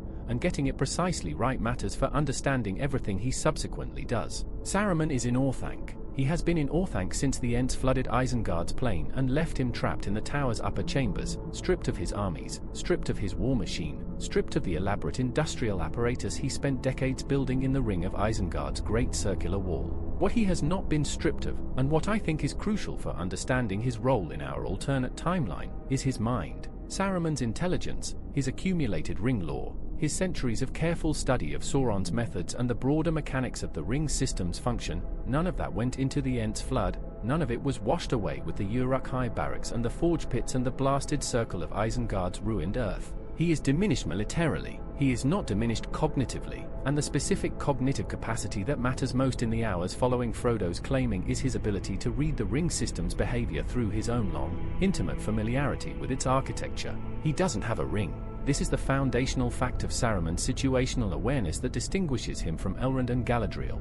He has no elvish ring whose distorted behavior gives him direct, felt knowledge of what the One Ring is doing, but he has something that is, in some ways, nearly as useful, the Palantir of Orthanc, which he has been using for years, and through which, despite the dangers that use entails, he has developed a sensitivity to the broader currents of the world's metaphysical state that goes beyond simple visual intelligence gathering. The Palantir doesn't tell him directly what has happened at Orodruin, but the specific quality of what he can observe through it in the minutes following the claiming, the behavior of Sauron's forces, the subtle shifts in the darkness over Mordor, the particular character of the enemy's suddenly redirected attention, is enough for someone of Saruman's expertise to construct a remarkably accurate picture of the situation without being told anything explicitly. He knows the ring has not been destroyed. He would feel the ring's destruction differently. Its absence would register even without a ring of his own, because the ring system's architecture is something he has studied so deeply that its fundamental state is legible to him through indirect signals, the way a seismologist reads a distant earthquake through the behavior of instruments that didn't directly record the event. What he observes instead is not absence but disturbance, the ring system's characteristic behavior, which he has been monitoring through every available channel for years, suddenly becoming irregular, oscillating, organized around a new configuration that is unmistakably the behavior of a claimed ring rather than an unclaimed one or a destroyed one. And Saruman, who knows ring lore the way Tolkien knew philology, with the obsessive, comprehensive, structurally penetrating understanding of someone who has made it the central organizing project of his intellectual life, understands immediately and completely what a claimed but failing ring system configuration looks like, because he has spent centuries studying exactly this kind of theoretical scenario. He knows the ring system is in an unstable state. He knows the claiming will is weak. He knows Sauron is pressing against it from Barad-dûr with the full weight of his reconstituted power, and he knows, with a precision that I think nobody else in Middle-earth except possibly Elrond could match, approximately how long the instability is likely to persist before it resolves into Sauron's complete reclamation. What he does with this knowledge is the question I want to spend this episode examining, because I think Saruman's response to the claiming is one of the most genuinely unpredictable elements in our entire alternate timeline, more unpredictable than Aragorn's response, more unpredictable than Yma's, more unpredictable even than Galadriel's, because all of those responses are shaped by values and commitments and loyalties that constrain the space of possible choices in ways that make each character's behavior relatively tractable to analysis. Saruman's response is shaped by a self-interest so comprehensive and so strategically sophisticated that it can, within certain constraints, point toward almost any direction depending on the specific calculus of advantage he arrives at. The first thing he does, I think, is simply observe. This is not passivity, it is the deliberate, methodical information gathering of a being who understands that action taken before the situation has fully clarified is far more likely to be wasted or counterproductive than action taken at precisely the right moment. Saruman has demonstrated, throughout his actual canon history, a patience in the service of strategic advantage that is one of his most genuinely formidable qualities. He spent decades studying the rings before beginning to act on his conclusions, spent years subverting Rohan through Grima's influence before making any overt move, spent the entire period of Gandalf's imprisonment in Orthanc trying to extract the location of the ring through a combination of persuasion and long-game negotiation, rather than simply attempting some cruder form of coercion. He is not someone who acts before he needs to, and he is certainly not someone who commits to a direction in a rapidly evolving crisis before he understands what the crisis is actually going to produce. But observation, for Saruman, is never entirely separate from calculation, and the calculation he is running in the hours following the claiming is one that I find genuinely fascinating to try to reconstruct, because it requires holding several competing possibilities in tension simultaneously with the specific, uncomfortable awareness that which possibility he bets on determines not just his strategy but his survival. The first possibility, Sauron completes his reclamation of the ring through the ring state, fully restoring his power to something approaching pre-Númenórean downfall levels, and proceeds to complete the conquest of Middle-earth on a timeline of months to a few years. In this scenario, Saruman's strategic options are terrible regardless of what he does. A fully restored Sauron will eventually direct his attention to Orthanc and to the trapped, diminished Istar, who has spent decades building an independent power base that Sauron was already suspicious of before the ring quest even began. Saruman knows enough about how Sauron treats former servants who developed excessive independent ambitions to understand that his personal survival in a fully Sauron-dominated Middle-earth is not guaranteed,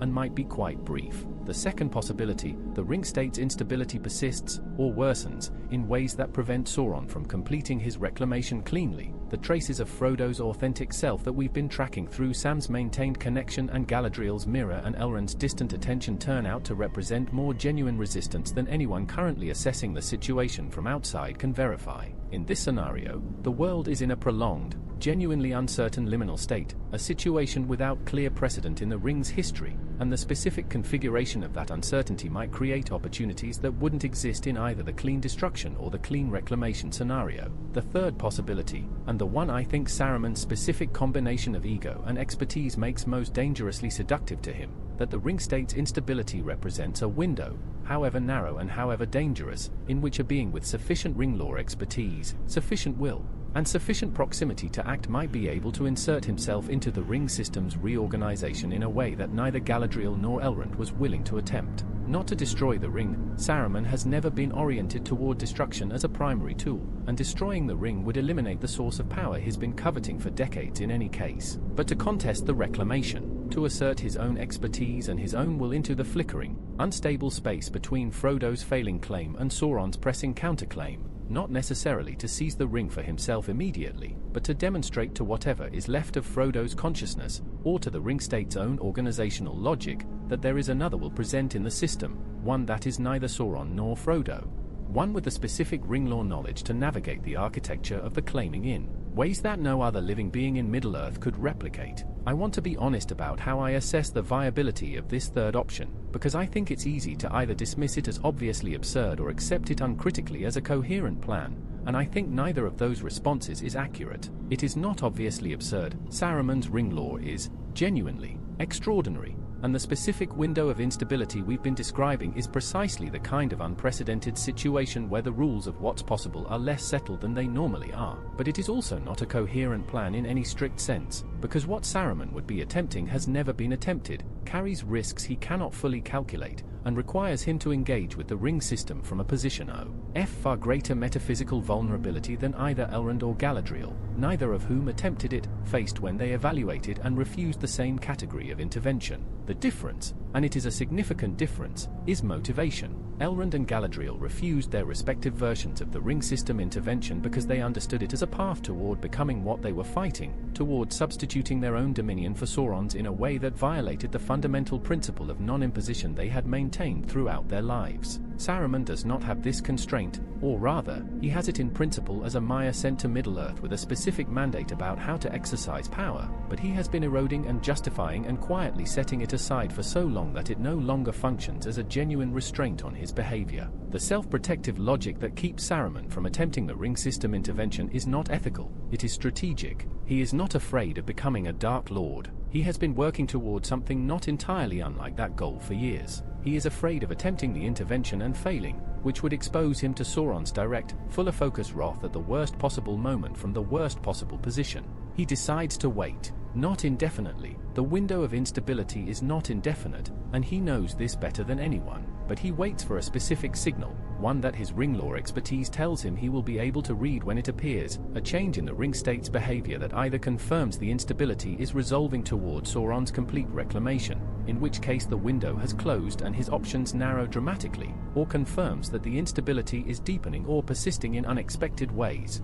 in which case the calculation about intervention changes materially. While he waits, he does something that I think is deeply characteristic of his particular brand of corrupted intelligence. He prepares contingencies for multiple outcomes simultaneously, committing to none of them fully, maintaining the maximum possible flexibility for as long as the situation allows. Through the Palantir, which he continues using despite the risks, he attempts to gather as much granular information about the ring state's behavior as the stone's capabilities and the distance to Mordor allow. He constructs, in the extraordinary mental architecture of a Maya who has spent centuries thinking about almost nothing except ring law and political power, a detailed model of how the ring state's instability might evolve under several different sets of conditions, and what each evolution would mean for his own strategic position. There is one more thing Saruman does in these hours that I think is genuinely important, and that connects to a thread we've been developing since episode 9 about Rohan's vulnerability in our alternate timeline. He begins, quietly and without any overt action that the Ents watching Orthank's base can observe, to use his voice. Saruman's voice is one of the most formidable tools he possesses even from his constrained position in Orthanc. Tolkien is explicit about its qualities, the way it can communicate different things to different listeners simultaneously, the way it carries persuasion beneath the literal level of its words, the way it can reach and affect people who are not even in direct conversation with him but who fall within range of its influence. He begins talking to the Ents, not making obvious arguments, not attempting crude persuasion of the kind that Treebeard would immediately recognize and resist, simply talking about the forest, about the old world before Isengard's forges, about the ancient relationship between Ents and the free peoples of the West, about the shared enemy that a rising Sauron represents to both. Weaving, with patient, expert precision, a narrative in which Saruman's confinement in Orthanc is increasingly framed not as the appropriate consequence of his own betrayal but as a wasteful immobilization of a resource that Middle-earth, in its current crisis, can ill afford. He is not trying to escape Orthanc immediately, he is trying to shift the Ents' understanding of his situation from prisoners guarding a prisoner to something more ambiguous, more negotiable, more susceptible to the kind of gradual reframing that Saruman does better than almost any other being alive. He is playing a long game from a position of genuine weakness, which is, I think, when Saruman's particular intelligence is most dangerous, not when he has armies at his command and a war machine at his back, but when he has nothing left except his mind and his voice and the patience to use them with the exhaustive, unhurried care of someone who understands that the most durable advantages are always the ones built slowly. In our next episode, I want to follow the ring state, all the way to the gates of Barad-dûr and examine what happens at the moment of its arrival, the confrontation, if confrontation is even the right word for what occurs, between whatever remains of Frodo Baggins and the Dark Lord who has been pressing against his claiming for the entire length of the walk across Mordor, because I think what happens at Barad-dûr's gate is the pivot on which this entire alternate timeline turns, and it produces an outcome that is neither the clean horror of Frodo's complete absorption into Sauron's will nor the impossible miracle of his recovery, but something stranger and more genuinely uncertain than either of those resolutions, something that depends entirely on whether the thread Sam has been maintaining,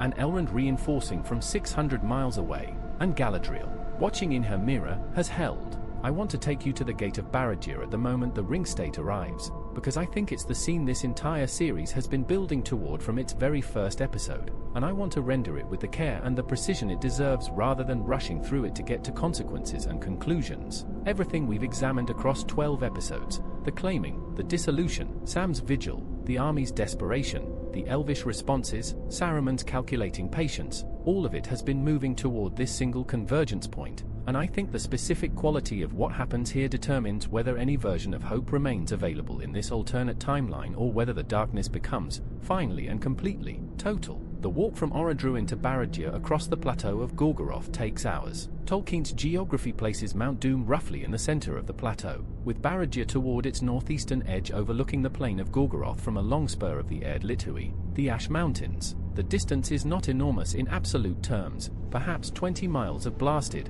volcanic, ash-choked plain between the mountain's base and the tower's foundation, but it is 20 miles of Mordor, and the specific quality of that terrain, the choking sulfurous air, the unstable ground above Orodruin's volcanic system, the darkness that is not simply absence of light but a positive, pressing weight, means that 20 miles takes significantly longer than 20 miles of ordinary terrain. would. Sam walks the whole way. I want to state this plainly and without elaboration, because I think the plainness is the right register for it. Sam walks every step of those 20 miles through Mordor, behind the ring state, calling Frodo's name at intervals, watching the orcs part to let them through, watching the Dark Tower grow larger against the permanent bruise-colored sky with every mile, and he does not stop and he does not turn back. And he does not allow himself, not once in those hours of walking, to conclude that there is nothing left ahead of him worth walking toward. This stubbornness, and I use that word deliberately, because I think stubbornness is the right word for it rather than courage, which implies a full awareness of the danger you're facing,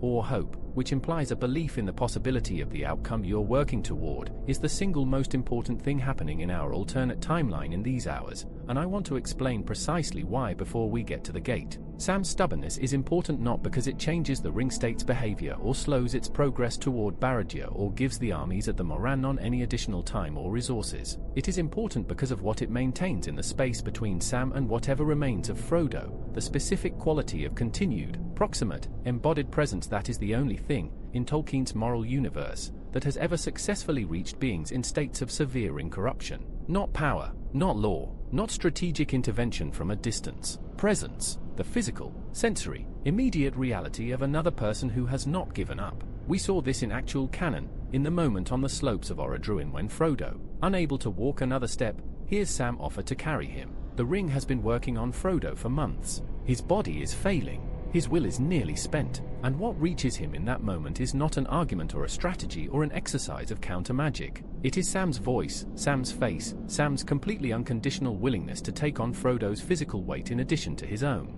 This is the same mechanism Sam is still operating by as he walks toward Barad-dûr, and I think Tolkien's own cosmological framework supports the idea that this mechanism, properly understood, is not simply emotional but metaphysically significant, that the specific quality of freely given, non-coercive, non-dominating love that Sam embodies is the one force in this universe that the ring genuinely cannot incorporate into its own agenda or redirect toward its own purposes, because the ring operates through domination and the desire for domination, and what Sam is doing is structurally incompatible with domination in every possible sense. The Gate of Barad-dûr, when the ring state reaches it, is not what Sam imagined it would be, to the extent he imagined it at all. He expected, I think, the kind of direct, immediately lethal danger that every other threshold of this journey has presented: Moria's darkness, Shelob's lair, the Tower of Cirith Ungol, the kind of danger that he could at least conceptually respond to with action, with his sword, with whatever physical courage and practical ingenuity he had available.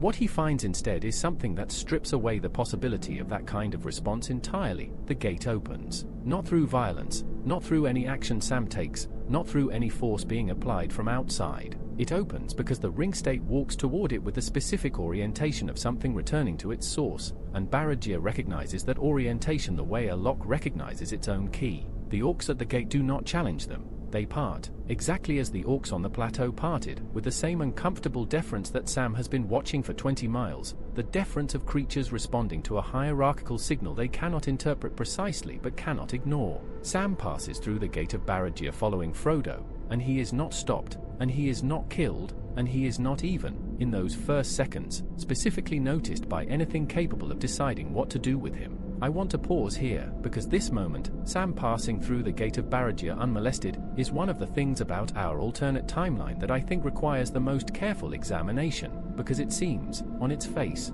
almost impossibly convenient, a coincidence of the narrative's requirement rather than a consequence of the story's internal logic. So I want to ground it in that logic before moving forward. Sam's ability to pass through the gate is a direct consequence of two factors that are each independently established and that combine here in a way that produces this outcome. The first is the orc deference pattern we've been tracking since the slopes of Orodruin. Sam is invisible to orc hierarchical awareness because he is traveling in the shadow of something that commands their complete attention. The second is Sauron's own focus in these hours, which is so comprehensively directed toward the ring state and the process of completing his reclamation through it that the broader surveillance apparatus of Barad-dûr, the eyes ranging attention across the landscape, the intelligence network of spies and informants and Nazgûl that in ordinary circumstances would make approaching the Dark Tower undetected essentially impossible, is operating at reduced capacity, its master's attention elsewhere. This is, I want to note, exactly the kind of providential coincidence that Tolkien builds into his most important narrative moments, not miraculous intervention in any overt sense, but the convergence of separately established facts producing an outcome that, while surprising, is entirely consistent with the story's own internal logic. Sam's passage through the Gate of Barad-dûr is not Tolkien's hand reaching down to move a piece on the board. It is the consequence of Sauron being distracted, and orcs being hierarchically obedient, and Sam being stubborn enough to still be there to take advantage of both. Inside Barad-dûr, the ring state does not pause, does not hesitate, does not look back. It moves through corridors of black stone toward whatever configuration of the tower's interior Sauron's reclaiming will is directing it toward, not the uppermost chambers, I think, not the throne room or whatever passes for the seat of Sauron's physical presence in his reconstituted but still not fully embodied state, but something lower and more fundamental, something closer to the tower's own foundations and the specific, deep place where Sauron's essential power is most concentrated and most directly accessible to the ring's returning resonance. Sam follows. He is terrified in a way that has moved beyond anything he could describe as terror and into something more simply physical, a bodily response to proximity to the concentrated presence of the world's greatest remaining evil, the specific sensation of being in a place where the air itself carries the weight of millennia of malice and domination. And then, somewhere in the interior of Barad-dûr, in a corridor or chamber that Sam couldn't describe afterward except as dark and hot and absolutely, weight-bearingly silent, the ring state stops walking. Not because something external stops it, not because Sam does anything, or calls out in any way that's different from the hundreds of times he's called Frodo's name over the past several hours. The ring state stops because something inside it changes. One of those moments, the flickering, unpredictable, brief surfacings of something that might be Frodo that Sam has been observing since the Sammath Nor happens, except that this one is different from the previous ones in a specific way that Sam, watching from feet behind, recognizes immediately. It is longer. It lasts more than a half step's worth of hesitation. The ring state stands still, and the quality of the stillness is different from the purposeful, destination-oriented stillness of the walk. It is the stillness of something that is, however briefly and however precariously, not entirely sure where it is going or why. Sam is talking before he consciously decides to talk, before his mind has even fully processed what he's seeing. He is not saying Frodo's name this time, or not only that, he is saying other things, specific things, the kind of specific things that no one except Sam could say and no amount of ring lore or elvish wisdom or strategic planning could have scripted, because they are not strategic, they are memories. The smell of the garden at Bag End after rain. The way Frodo's study looked in the late afternoon light with the books piled on the table and the pipe smoke hanging in the air. Old Farmer Cotton's fields on a harvest morning. The particular quality of an autumn evening in the Shire when the light goes golden before it goes dark and everything smells like wood smoke and turned earth and something that doesn't have a name but that is, in some irreducibly specific way, home. I want to be honest about what I think is happening in this moment, because I think intellectual honesty is particularly important here, at the most narratively loaded scene in this entire alternate timeline, where the temptation to give everything a clean, satisfying resolution is highest. What's happening is not a recovery. It is not Frodo returning to himself in any complete or stable sense. The ring is still on his finger. Sauron's will is still pressing against the claiming from somewhere deeper in the tower, still working to complete the reclamation that the walk across Mordor has been serving. What Sam's voice and Sam's memories have found, in this moment of the ring state's unexpected pause, is not enough of Frodo to restore him. It is enough of Frodo to create a genuine conflict, a real, if fragile, competing orientation within the ring state's consciousness between the ring's agenda and something older and deeper and more fundamentally constitutive of who Frodo Baggins actually is. Tolkien describes the ring working through the bearer's will, redirecting and exploiting rather than simply replacing. The implication of this, which I think our alternate timeline forces us to take seriously, is that the ring cannot work through a will that has temporarily ceased to function in the way the ring needs wills to function, cannot exploit a capacity for desire that has, for however brief a moment, stopped producing the specific kind of forward-oriented, future-directed wanting that the ring metabolizes into its agenda. What Sam's memories are producing in this moment, I think, is not a counter-desire that the ring can redirect. They are producing something more like the specific, Shire-anchored quality of present-tense presence, not wanting anything from the future, not reaching toward any outcome, just the sensory reality of specific remembered moments that belong entirely to a life the ring never touched. The garden, the light, the smell of home.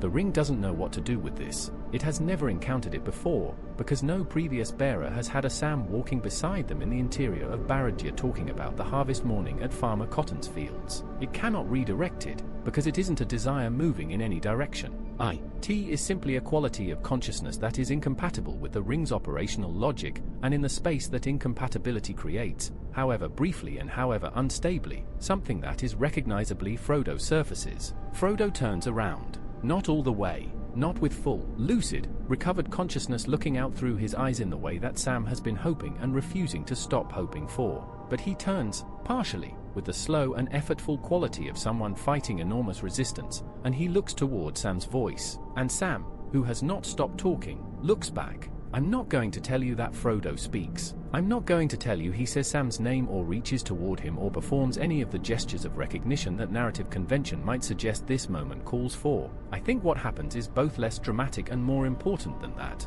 What happens is that Frodo's eyes, for the first time since the claiming, look at Sam, not through him, not past him, not with the unfocused vacancy of the ring state's ordinary relationship to its immediate sensory environment, but at him, with the specific, attending quality of a being whose consciousness is, however tenuously and however temporarily, present enough to register that there is a particular person in front of them who matters. Sam has been waiting for this for hours. He has been holding himself at the edge of hope and refusing to step back from it through everything. The walk across the plateau, the orcs deferring, the gate opening, the corridors of Barad-dûr with their weight of ancient malice, and now that the moment has come, what he does with it is not what a strategist would do, not what a ring law scholar would do, not what any of the great, powerful, wisdom-bearing figures of Middle-earth who have been trying to contribute to this situation from their various distances would have planned for him to do. He reaches out and takes Frodo's hand, the hand with the ring on it, not to take the ring, not to pull it off, not to attempt the physical seizure that we established back in episode 4 was not an option Sam could safely take, simply to hold Frodo's hand,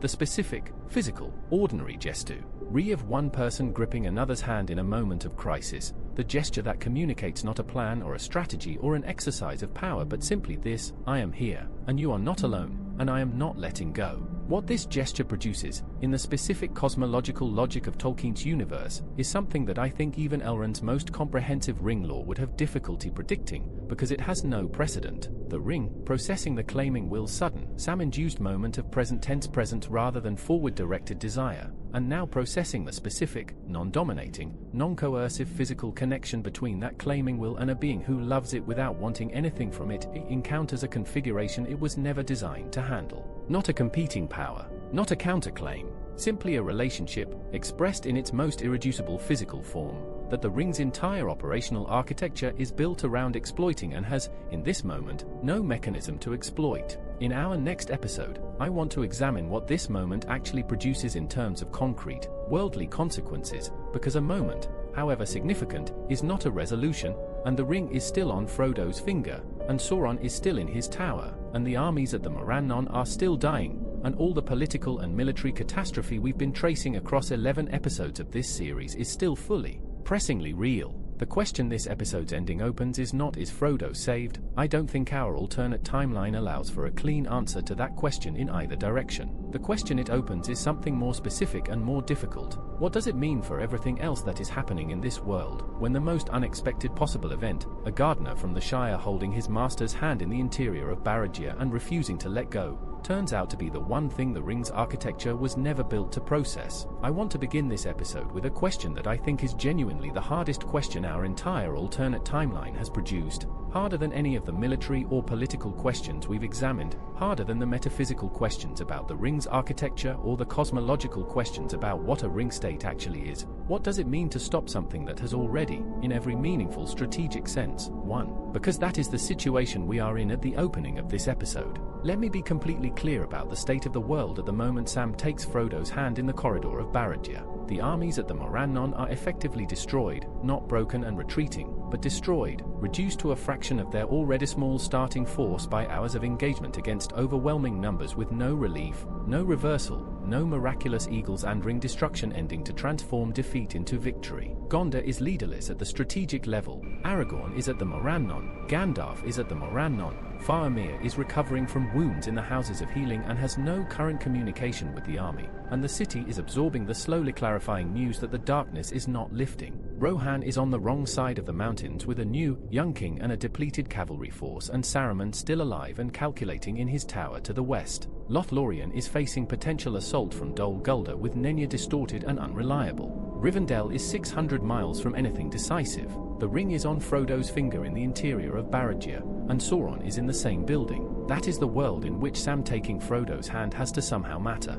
and I want to work through, with as much precision and intellectual honesty as I can, whether it actually does, whether the specific, unprecedented event we witnessed at the end of last episode produces anything in the world that changes the catastrophic trajectory of this alternate timeline, or whether it is simply the most moving and most terrible of all possible versions of too little, too late. Let's start with what the hand-holding actually does to the ring state, because this is the mechanistic question on which everything else depends. I argued at the end of episode 13 that the ring, encountering the specific configuration of Sam's non-coercive, non-dominating physical presence in the moment of Frodo's memory-induced return to present-tense consciousness, has no mechanism to process or exploit what it's encountering. I want to develop this argument further here, because I think it has implications that extend beyond the immediate scene in the corridor. The ring's operational logic, as I've described it across multiple episodes, is built around desire, specifically, around the kind of forward-directed, outcome-oriented desire that reaches toward something not yet possessed, something that can be promised and then leveraged and then slowly redirected toward the ring's own agenda.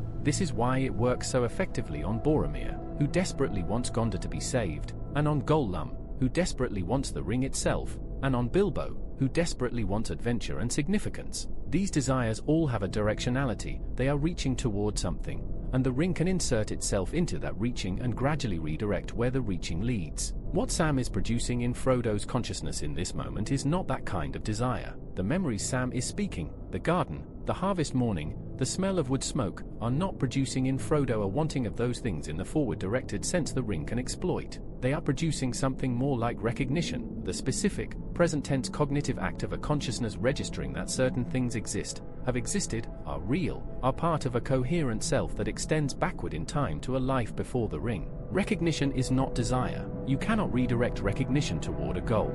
You cannot promise someone their own past. The ring is encountering, in the corridor of Barad-dûr, a mode of consciousness that its entire architecture of temptation and exploitation has no purchase on, and the effect of this encounter is not dramatic, it is simply a cessation, temporary and fragile and threatened on every side, of the ring's active work on what remains of Frodo's will. The cessation is not long. I need to be absolutely clear about this, because I think one of the most important things about this alternate timeline is its refusal to produce easy victories, and the temptation to turn Sam's gesture into a dramatic reversal that cleanly saves the day is exactly the kind of narrative convenience this series has been arguing against from its very first episode. The cessation is seconds, maybe minutes at the outer edge of optimism. Sauron's will is still pressing through the ring's connection. The ring state's orientation toward Barad-dûr's deeper chambers, toward the completion of the reclamation, is not permanently disrupted by Sam's voice and Sam's hand. It is interrupted. It is briefly, precariously, almost miraculously interrupted,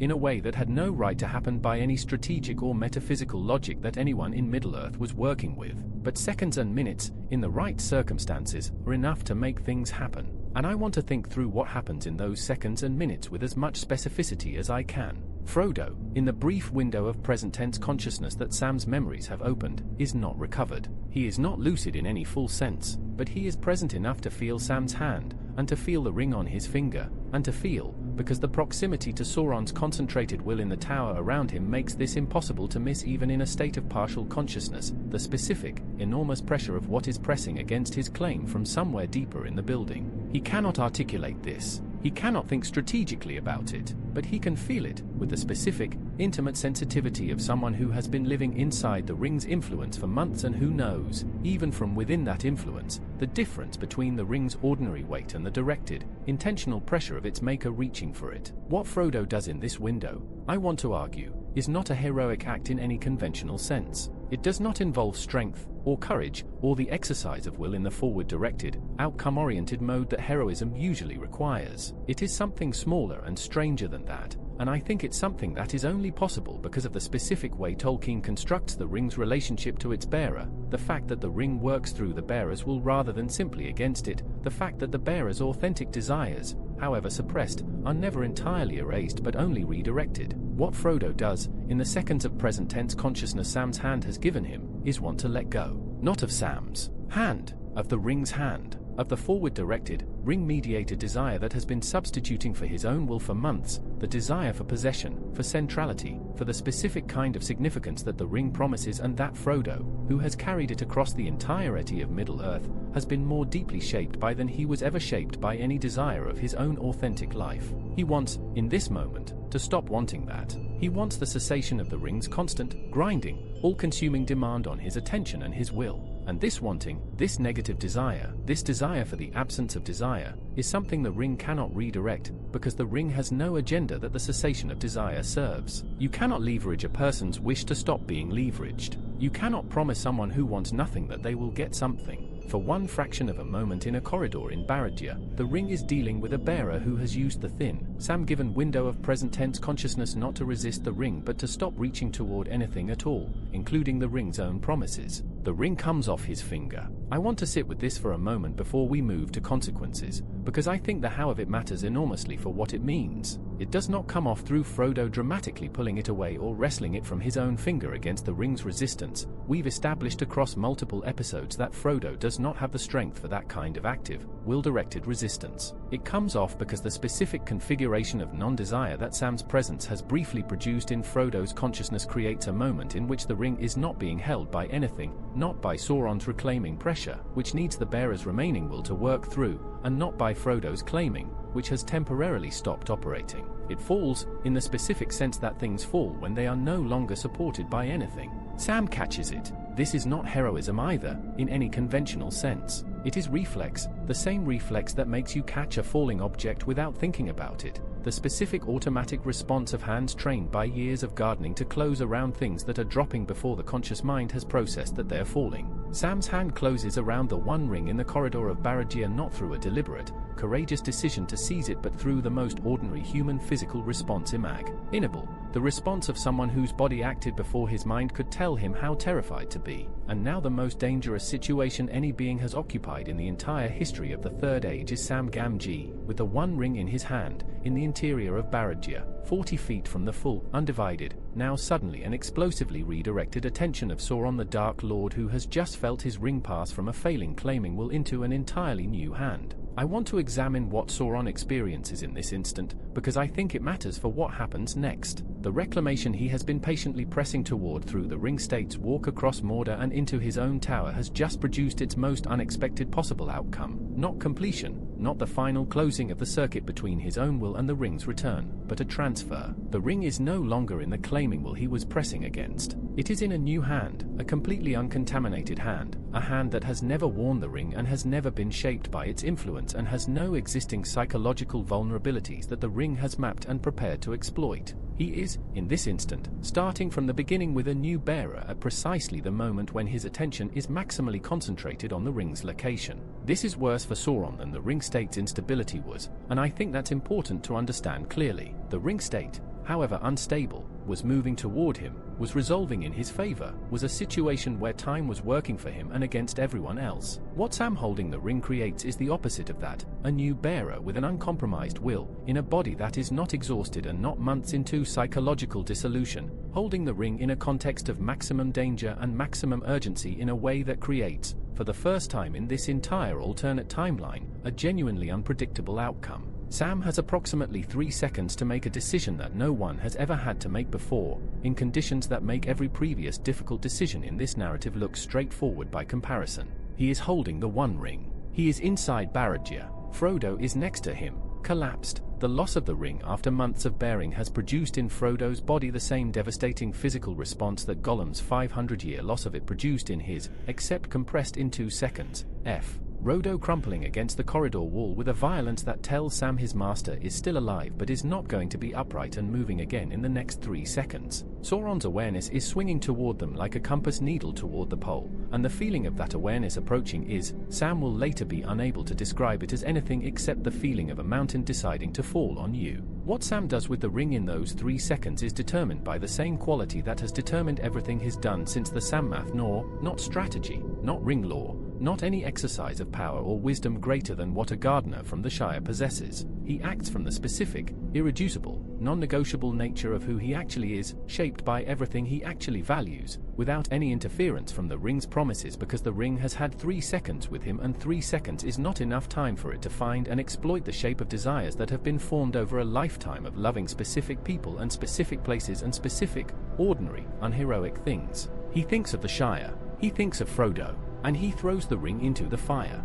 There is no fire in the corridor of Barad-dûr. He is not at Orodruin. The fires of the mountain that could unmake the ring are miles behind them on the plateau, and Sam knows this, and the ring knows this, and Sauron's approaching awareness knows this, and none of it matters to what Sam does in that moment, because Sam is not thinking about the ring. He is thinking about Frodo on the floor next to him and the Shire and the garden and the specific, completely non-strategic conviction that he is not going to let this thing stay in his hand for 1 more second than it has already been there. What he actually does is put it in his pocket, the same pocket that Frodo carried it in through Mordor, the same worn, Shire-sewn fabric that has carried the most powerful object in the world across half a continent. Sam puts the one ring in his pocket, picks up Frodo with the other arm, and starts running. I want to be completely honest about the viability of this, because I think honesty is what this series has always owed its subject. Running is not a plan. Running in the interior of Barad-dûr with an unconscious hobbit over your shoulder and the one ring in your pocket and the Dark Lord's full attention verging on your location is not a strategy or a heroic act or a clever solution to an impossible problem.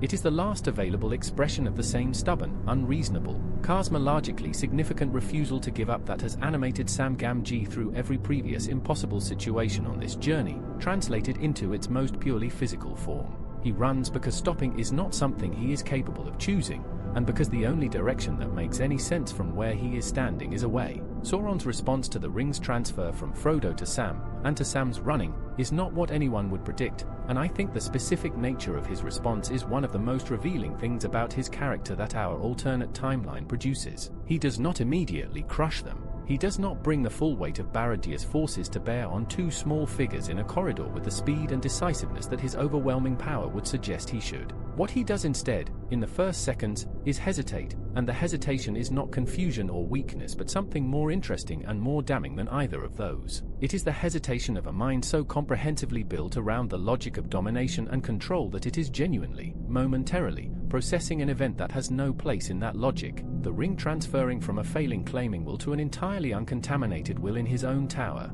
in his own corridor, through an act that is not a seizure or a theft or any form of power play but simply a hobbit's hand catching a falling object. This is not a scenario Sauron's strategic architecture has ever needed to model, and the brief processing time required to update his model is the only gift this alternate timeline has for Sam and for whatever possibility of hope he is carrying. In his pocket, in our final episode, I want to examine the ultimate question this entire series has been building toward, not whether Sam gets out of Barad-dûr, not whether the ring is ultimately destroyed or reclaimed or something else entirely, but what this alternate history tells us, in its deepest structure, about what Tolkien was actually arguing when he wrote the ending he wrote. Because I think our timeline, across 14 episodes of following every thread of consequence from a single moment's divergence, has produced not a refutation of Tolkien's actual ending but the most precise possible demonstration of why that ending is the only one that contains everything Tolkien needed it to contain, and why the specific, irreplaceable nature of who destroys the ring,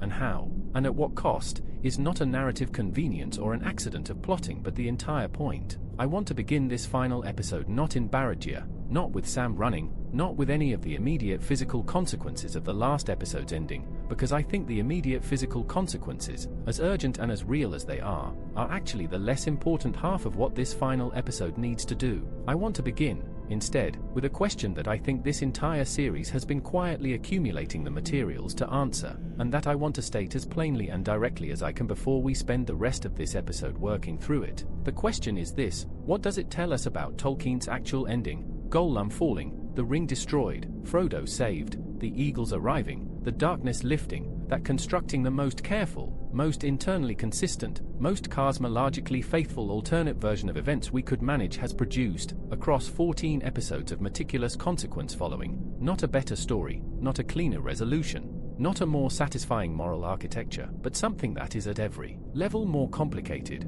more unstable, more tragic, and more dependent on a specific kind of grace that no amount of strategy or power or wisdom could have engineered. Because I think that's what we've done. And I think what it tells us is something that Tolkien spent his entire literary life trying to communicate, and that the specific structure of his ending, the way it works, the instruments it works through, the cost it extracts and the cost it spares, is not a narrative choice he made because it was the most dramatic or the most satisfying option available to him. It is the shape his deepest convictions about the nature of reality imposed on his story, and following the alternate history all the way to its foundations has revealed, with a clarity that I think would only have been available to us through this kind of sustained, careful alternate history exploration, exactly why those convictions produce the ending they do. Let me follow Sam out of Barad-dûr first, because I owe you that, and because the specific shape of his exit matters for the thematic argument I want to make. Sam runs. He runs through corridors that are, by the grace of Sauron's brief processing hesitation, not yet fully converging with guards and pursuit, the tower's internal command structure,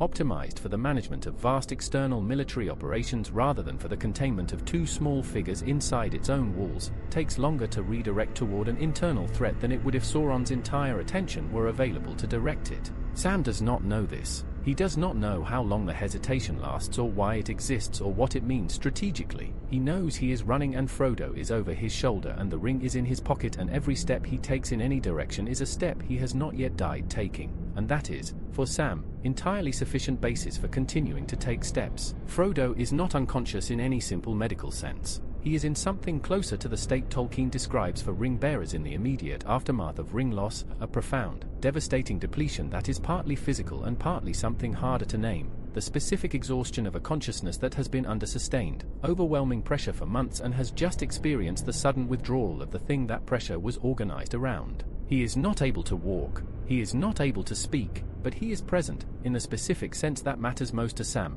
His eyes, carried at shoulder height as Sam runs with him, are open, and they are looking at things rather than through them, and the quality of looking is Frodo's, recognizably Frodo's, the specific attending quality of a consciousness that is battered and depleted and barely functional, but that is, for the first time since the Sammath nor, genuinely its own. Sam does not know this with certainty. He cannot afford to look closely enough to check while he is running, but he feels it in the weight of Frodo across his shoulders. Something has changed in the quality of that weight, some subtle difference in the way Frodo's body distributes itself against Sam's back that tells Sam, through the accumulated intimate physical knowledge of months of carrying and supporting and physically sustaining his master across the entirety of this journey, that the person he is carrying is more present than the person he was following across the plateau of Gorgoroth. This is not enough. I want to be completely clear about that, because I think intellectual honesty remains essential even here, at the series' end, when the temptation to let hope resolve everything is at its highest. Sam running through Barad-dûr with an unconscious Frodo and the one ring in his pocket is not a situation that resolves into safety through any mechanism available to Sam himself. He cannot fight his way out of Barad-dûr. He cannot strategize his way out. He cannot outrun pursuit indefinitely in a tower that belongs to the enemy, in a body that has been walking across Mordor for days before this corridor and that is now carrying another body on top of whatever physical reserves it still has. The situation, evaluated honestly, is still catastrophically impossible. What has changed is not the situation. What has changed is the specific location of the ring, and the specific configuration of whose will it is in contact with, and what those two things make possible that was not possible 5 minutes ago. What makes it possible is the Eagles. I want to address the Eagles directly, because I think they are one of the most misunderstood elements of Tolkien's narrative, and because their role in our alternate timeline is, if anything, more complexly significant than their role in actual canon. Gwaihir and his people were summoned by Gandalf before the march to the Morannon. This we established back in episode 5. They have been flying toward Orodruin throughout the events of our alternate timeline, because the plan, even our alternate plan, included the Eagles' watch over the mountain, and the Eagles committed to the plan and are honoring that commitment regardless of how the plan's other elements have developed. In actual canon, the Eagles arrive at Orodruin to witness the ring's destruction and to rescue Frodo and Sam from the collapsing, erupting slopes of the mountain. In our alternate timeline, they arrive at Orodruin to find no ring destroyed, no eruptio,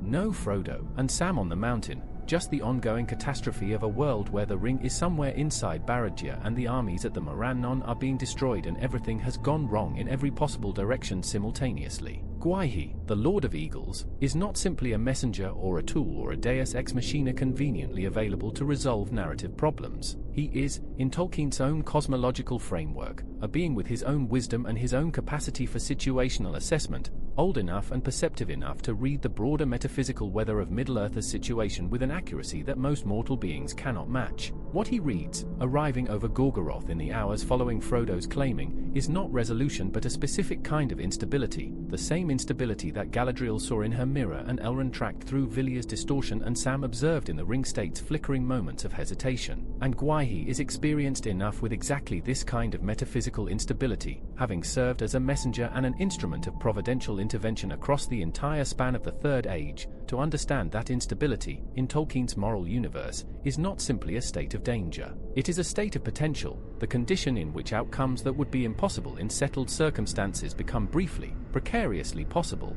He goes to Barad-dûr, not because anyone tells him to, not because any strategic plan that any mortal or elvish or Istari commander has devised includes this instruction. He goes because the ring is there, and Sam is there, and the quality of what he can perceive from the air above Gorgoroth tells him, with whatever Eagle Lord's version of certainty is available to him, that the most important thing happening in the world right now is not the battle at the Morannon or the defense of Gondor or any of the other theaters of catastrophe that our alternate timeline has spent 14 episodes populating. It is two small hobbits in a dark tower, and one of them is running. Sam hears wings. He does not immediately understand what the sound means. Wings in Mordor have, throughout this journey, been associated with things he does not want to encounter, the Nazgûl's fell beasts chief among them. But the quality of these wings is different, and the window that appears in the upper wall of the corridor Sam has reached in his running, not a door, not an architectural feature, but the specific, deliberate demolition of a section of stone wall that an eagle of Gwaihir's size and strength can produce without difficulty, is not something a Nazgûl would make.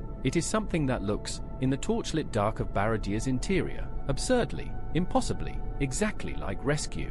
Sam does not hesitate. He has not survived everything. He has survived by hesitating at windows that eagles make in the walls of dark towers, and he is not going to start now. He goes through the window with Frodo still over his shoulder, and Gwaihir catches them, and they are in the air above Mordor, and the ring is still in Sam's pocket, and Sauron's awareness has just finished processing the situation fully enough to direct the tower's forces toward the corridor where they were 30 seconds ago. They are above Orodruin before pursuit can be meaningfully organized. The ring is there, in Sam's pocket, above the fire that made it, carried by the one person in Middle-earth who has spent the entire journey developing the specific kind of relationship with what the ring represents, the desire for possession, for domination, for significance purchased at someone else's expense, that makes him the most reliably resistant to its influence of any being alive. Not because Sam is more powerful than Sauron or wiser than Elrond or more magically gifted than Galadriel. Because Sam has spent 60 years of his life finding everything he needs in things the ring cannot touch, in gardens and friendships and the specific, irreplaceable texture of ordinary Shire mornings, and 3 seconds of the ring's contact with his hand was not enough time to map or exploit the desires that those 60 years produced. Sam throws the ring into the fire of Orodruin, not as a heroic gesture, not with a speech or a dramatic pause or any of the accumulated weight of narrative significance that the moment carries for us, reading it from outside the story. He throws it the same way he caught it, reflexively, without deliberation, from the conviction that it should not be in his hand and that the fire below is where it belongs, a conviction that has been present in him from the moment his fingers closed around it in Barad-dûr and that the ring's 3 seconds of contact have not touched. The ring hits the fire. And now I want to stop following the physical consequences, the eruption of Orodruin, the collapse of Barad-dûr, the dissolution of the Nazgûl, the ending of the battle at the Morannon, all of it, because I think this is the moment where the physical consequences matter less than what they mean. And what they mean is the question this entire series was built to answer. What destroyed the ring, in our alternate timeline, was not a dramatic failure of willpower at a crucial moment,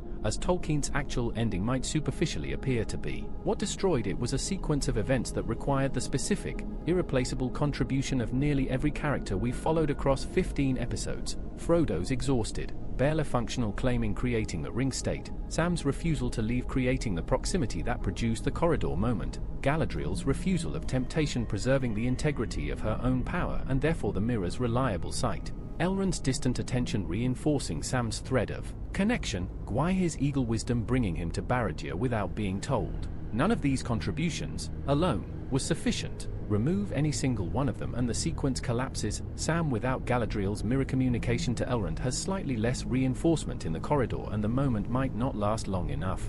Gwaihir without the specific metaphysical sensitivity that his long service to providential purposes has given him doesn't go to Barad-dûr. Elrond without Vilya's distorted but not extinguished connection to the ring system can't project his attention toward Mordor. What destroyed the ring was not any single person's power or wisdom or virtue. It was the cumulative, unrepeatable, specifically configured convergence of many separate acts of love and faithfulness and principled restraint, none of which were planned or coordinated, all of which emerged from each actor's fundamental character rather than any strategic calculation. This is, I want to argue, structurally identical to what destroys the ring in actual canon, not simpler, not more dramatic, but identical in its deepest shape. In actual canon, the ring is destroyed because Bilbo showed mercy to Gollum 60 years earlier, and Gandalf understood the significance of that mercy and pressed Frodo to do the same, and Frodo Hanare. That council at the Emyn Muil rather than killing Gollum when he had the chance, which meant Gollum was alive to bite the ring from Frodo's finger at the cracks of doom. The chain of causation runs back decades through acts of mercy and faithfulness and principled restraint that nobody planned and nobody coordinated, each one emerging from the actor's fundamental character rather than any strategic calculation. The shape is the same, the instruments are different, Gollum in actual canon, Sam and Gwaihir and the rest in ours. But the shape is the same. And I think this is the most important thing our 15-episode exploration of this alternate timeline has produced, the demonstration that Tolkien's actual ending is not one specific, contingent resolution among many equally possible ones. It is the expression of a law, a deep structural principle that his entire cosmology embeds in the fabric of how his universe works, which says that the resolution of the war against darkness will always, necessarily, come through exactly this kind of accumulated, uncoordinated, character-expressing convergence of many separate acts of faithfulness,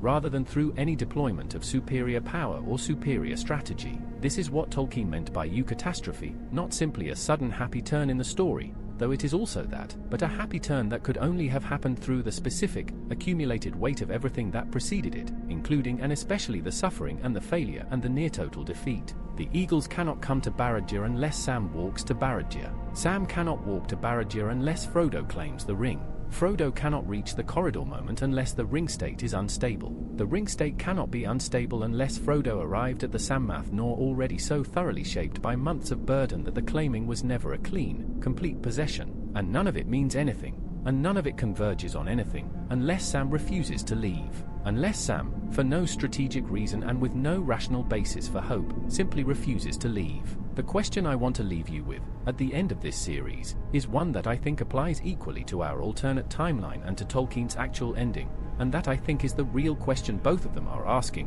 What kind of person doesn't leave? What kind of character, facing evidence available to Sam Gamgee in the Sammath nor, Frodo claiming the ring, the mission failed, the world apparently lost, no plan, no hope, no strategic rationale for staying, simply stays? Tolkien's answer, delivered through 60 years of Sam's life before the Ring Quest and through every scene of Sam's behavior during it, is specific and deliberate and not portable to any other character. The kind of person who stays is the kind of person who never needed the world to be winnable in order to know what to do in it. The kind of person whose sense of obligation to the person in front of them is completely decoupled from any calculation about whether honoring that obligation will produce a good outcome. The kind of person who gardens not because the garden will last forever but because the garden is there and needs tending, and tending it is good work regardless of what happens afterward. This is not heroism in any epic or conventional sense. It is not the heroism of Aragorn charging at the Morannon or Eowyn facing the Witch King or even Frodo carrying the ring to the mountain. It is a quieter thing, a more domestic and more durable thing, the heroism of continued presence in the face of evidence that presence cannot change anything, and it is, Tolkien consistently argues, the most important kind of heroism in his universe, because it is the kind that doesn't require anything from the world before it will operate. It doesn't require hope. It doesn't require strategic viability. It doesn't require the reassurance that the sacrifice will mean something. It requires only the specific quality of character that Sam possesses, built over 60 ordinary years in an ordinary garden in an ordinary corner of a world that never expected anything significant from him. Our alternate timeline, followed all the way to its end, does not contradict Tolkien's actual ending. It confirms it, at a depth that the actual narrative, for all its power, cannot quite reach on its own. because the actual narrative shows us what happened, while our alternate timeline shows us why it had to be that way, why the specific instruments through which the ring was ultimately destroyed were not interchangeable with other instruments. Why the gardener from the Shire was not replaceable by any army or any wizard or any exercise of power greater than the power of a person who simply refuses to leave. What our 15 episodes have demonstrated, working through every consequence of a single divergence point with as much precision and faithfulness to Tolkien's own cosmological framework as we could manage, is that the world Tolkien built is one in which the most powerful forces are not armies or rings or the wills of Maya. They are acts of freely given, non-coercive love maintained past the point where any rational actor would have stopped maintaining them. The ring cannot process Sam's hand. Sauron cannot predict Sam's pocket. No strategic architecture built on domination can model the behavior of a being who acts from the complete absence of the desire to dominate. This is what Tolkien believed. This is what his ending argues. And this is what 15 episodes of following every thread of the most careful alternate history we could construct has, I think, proven, not through assertion but through the specific, cumulative weight of everything that had to converge in order to produce the same result by a different path, all of it ultimately traceable back to the same source, a gardener who stayed.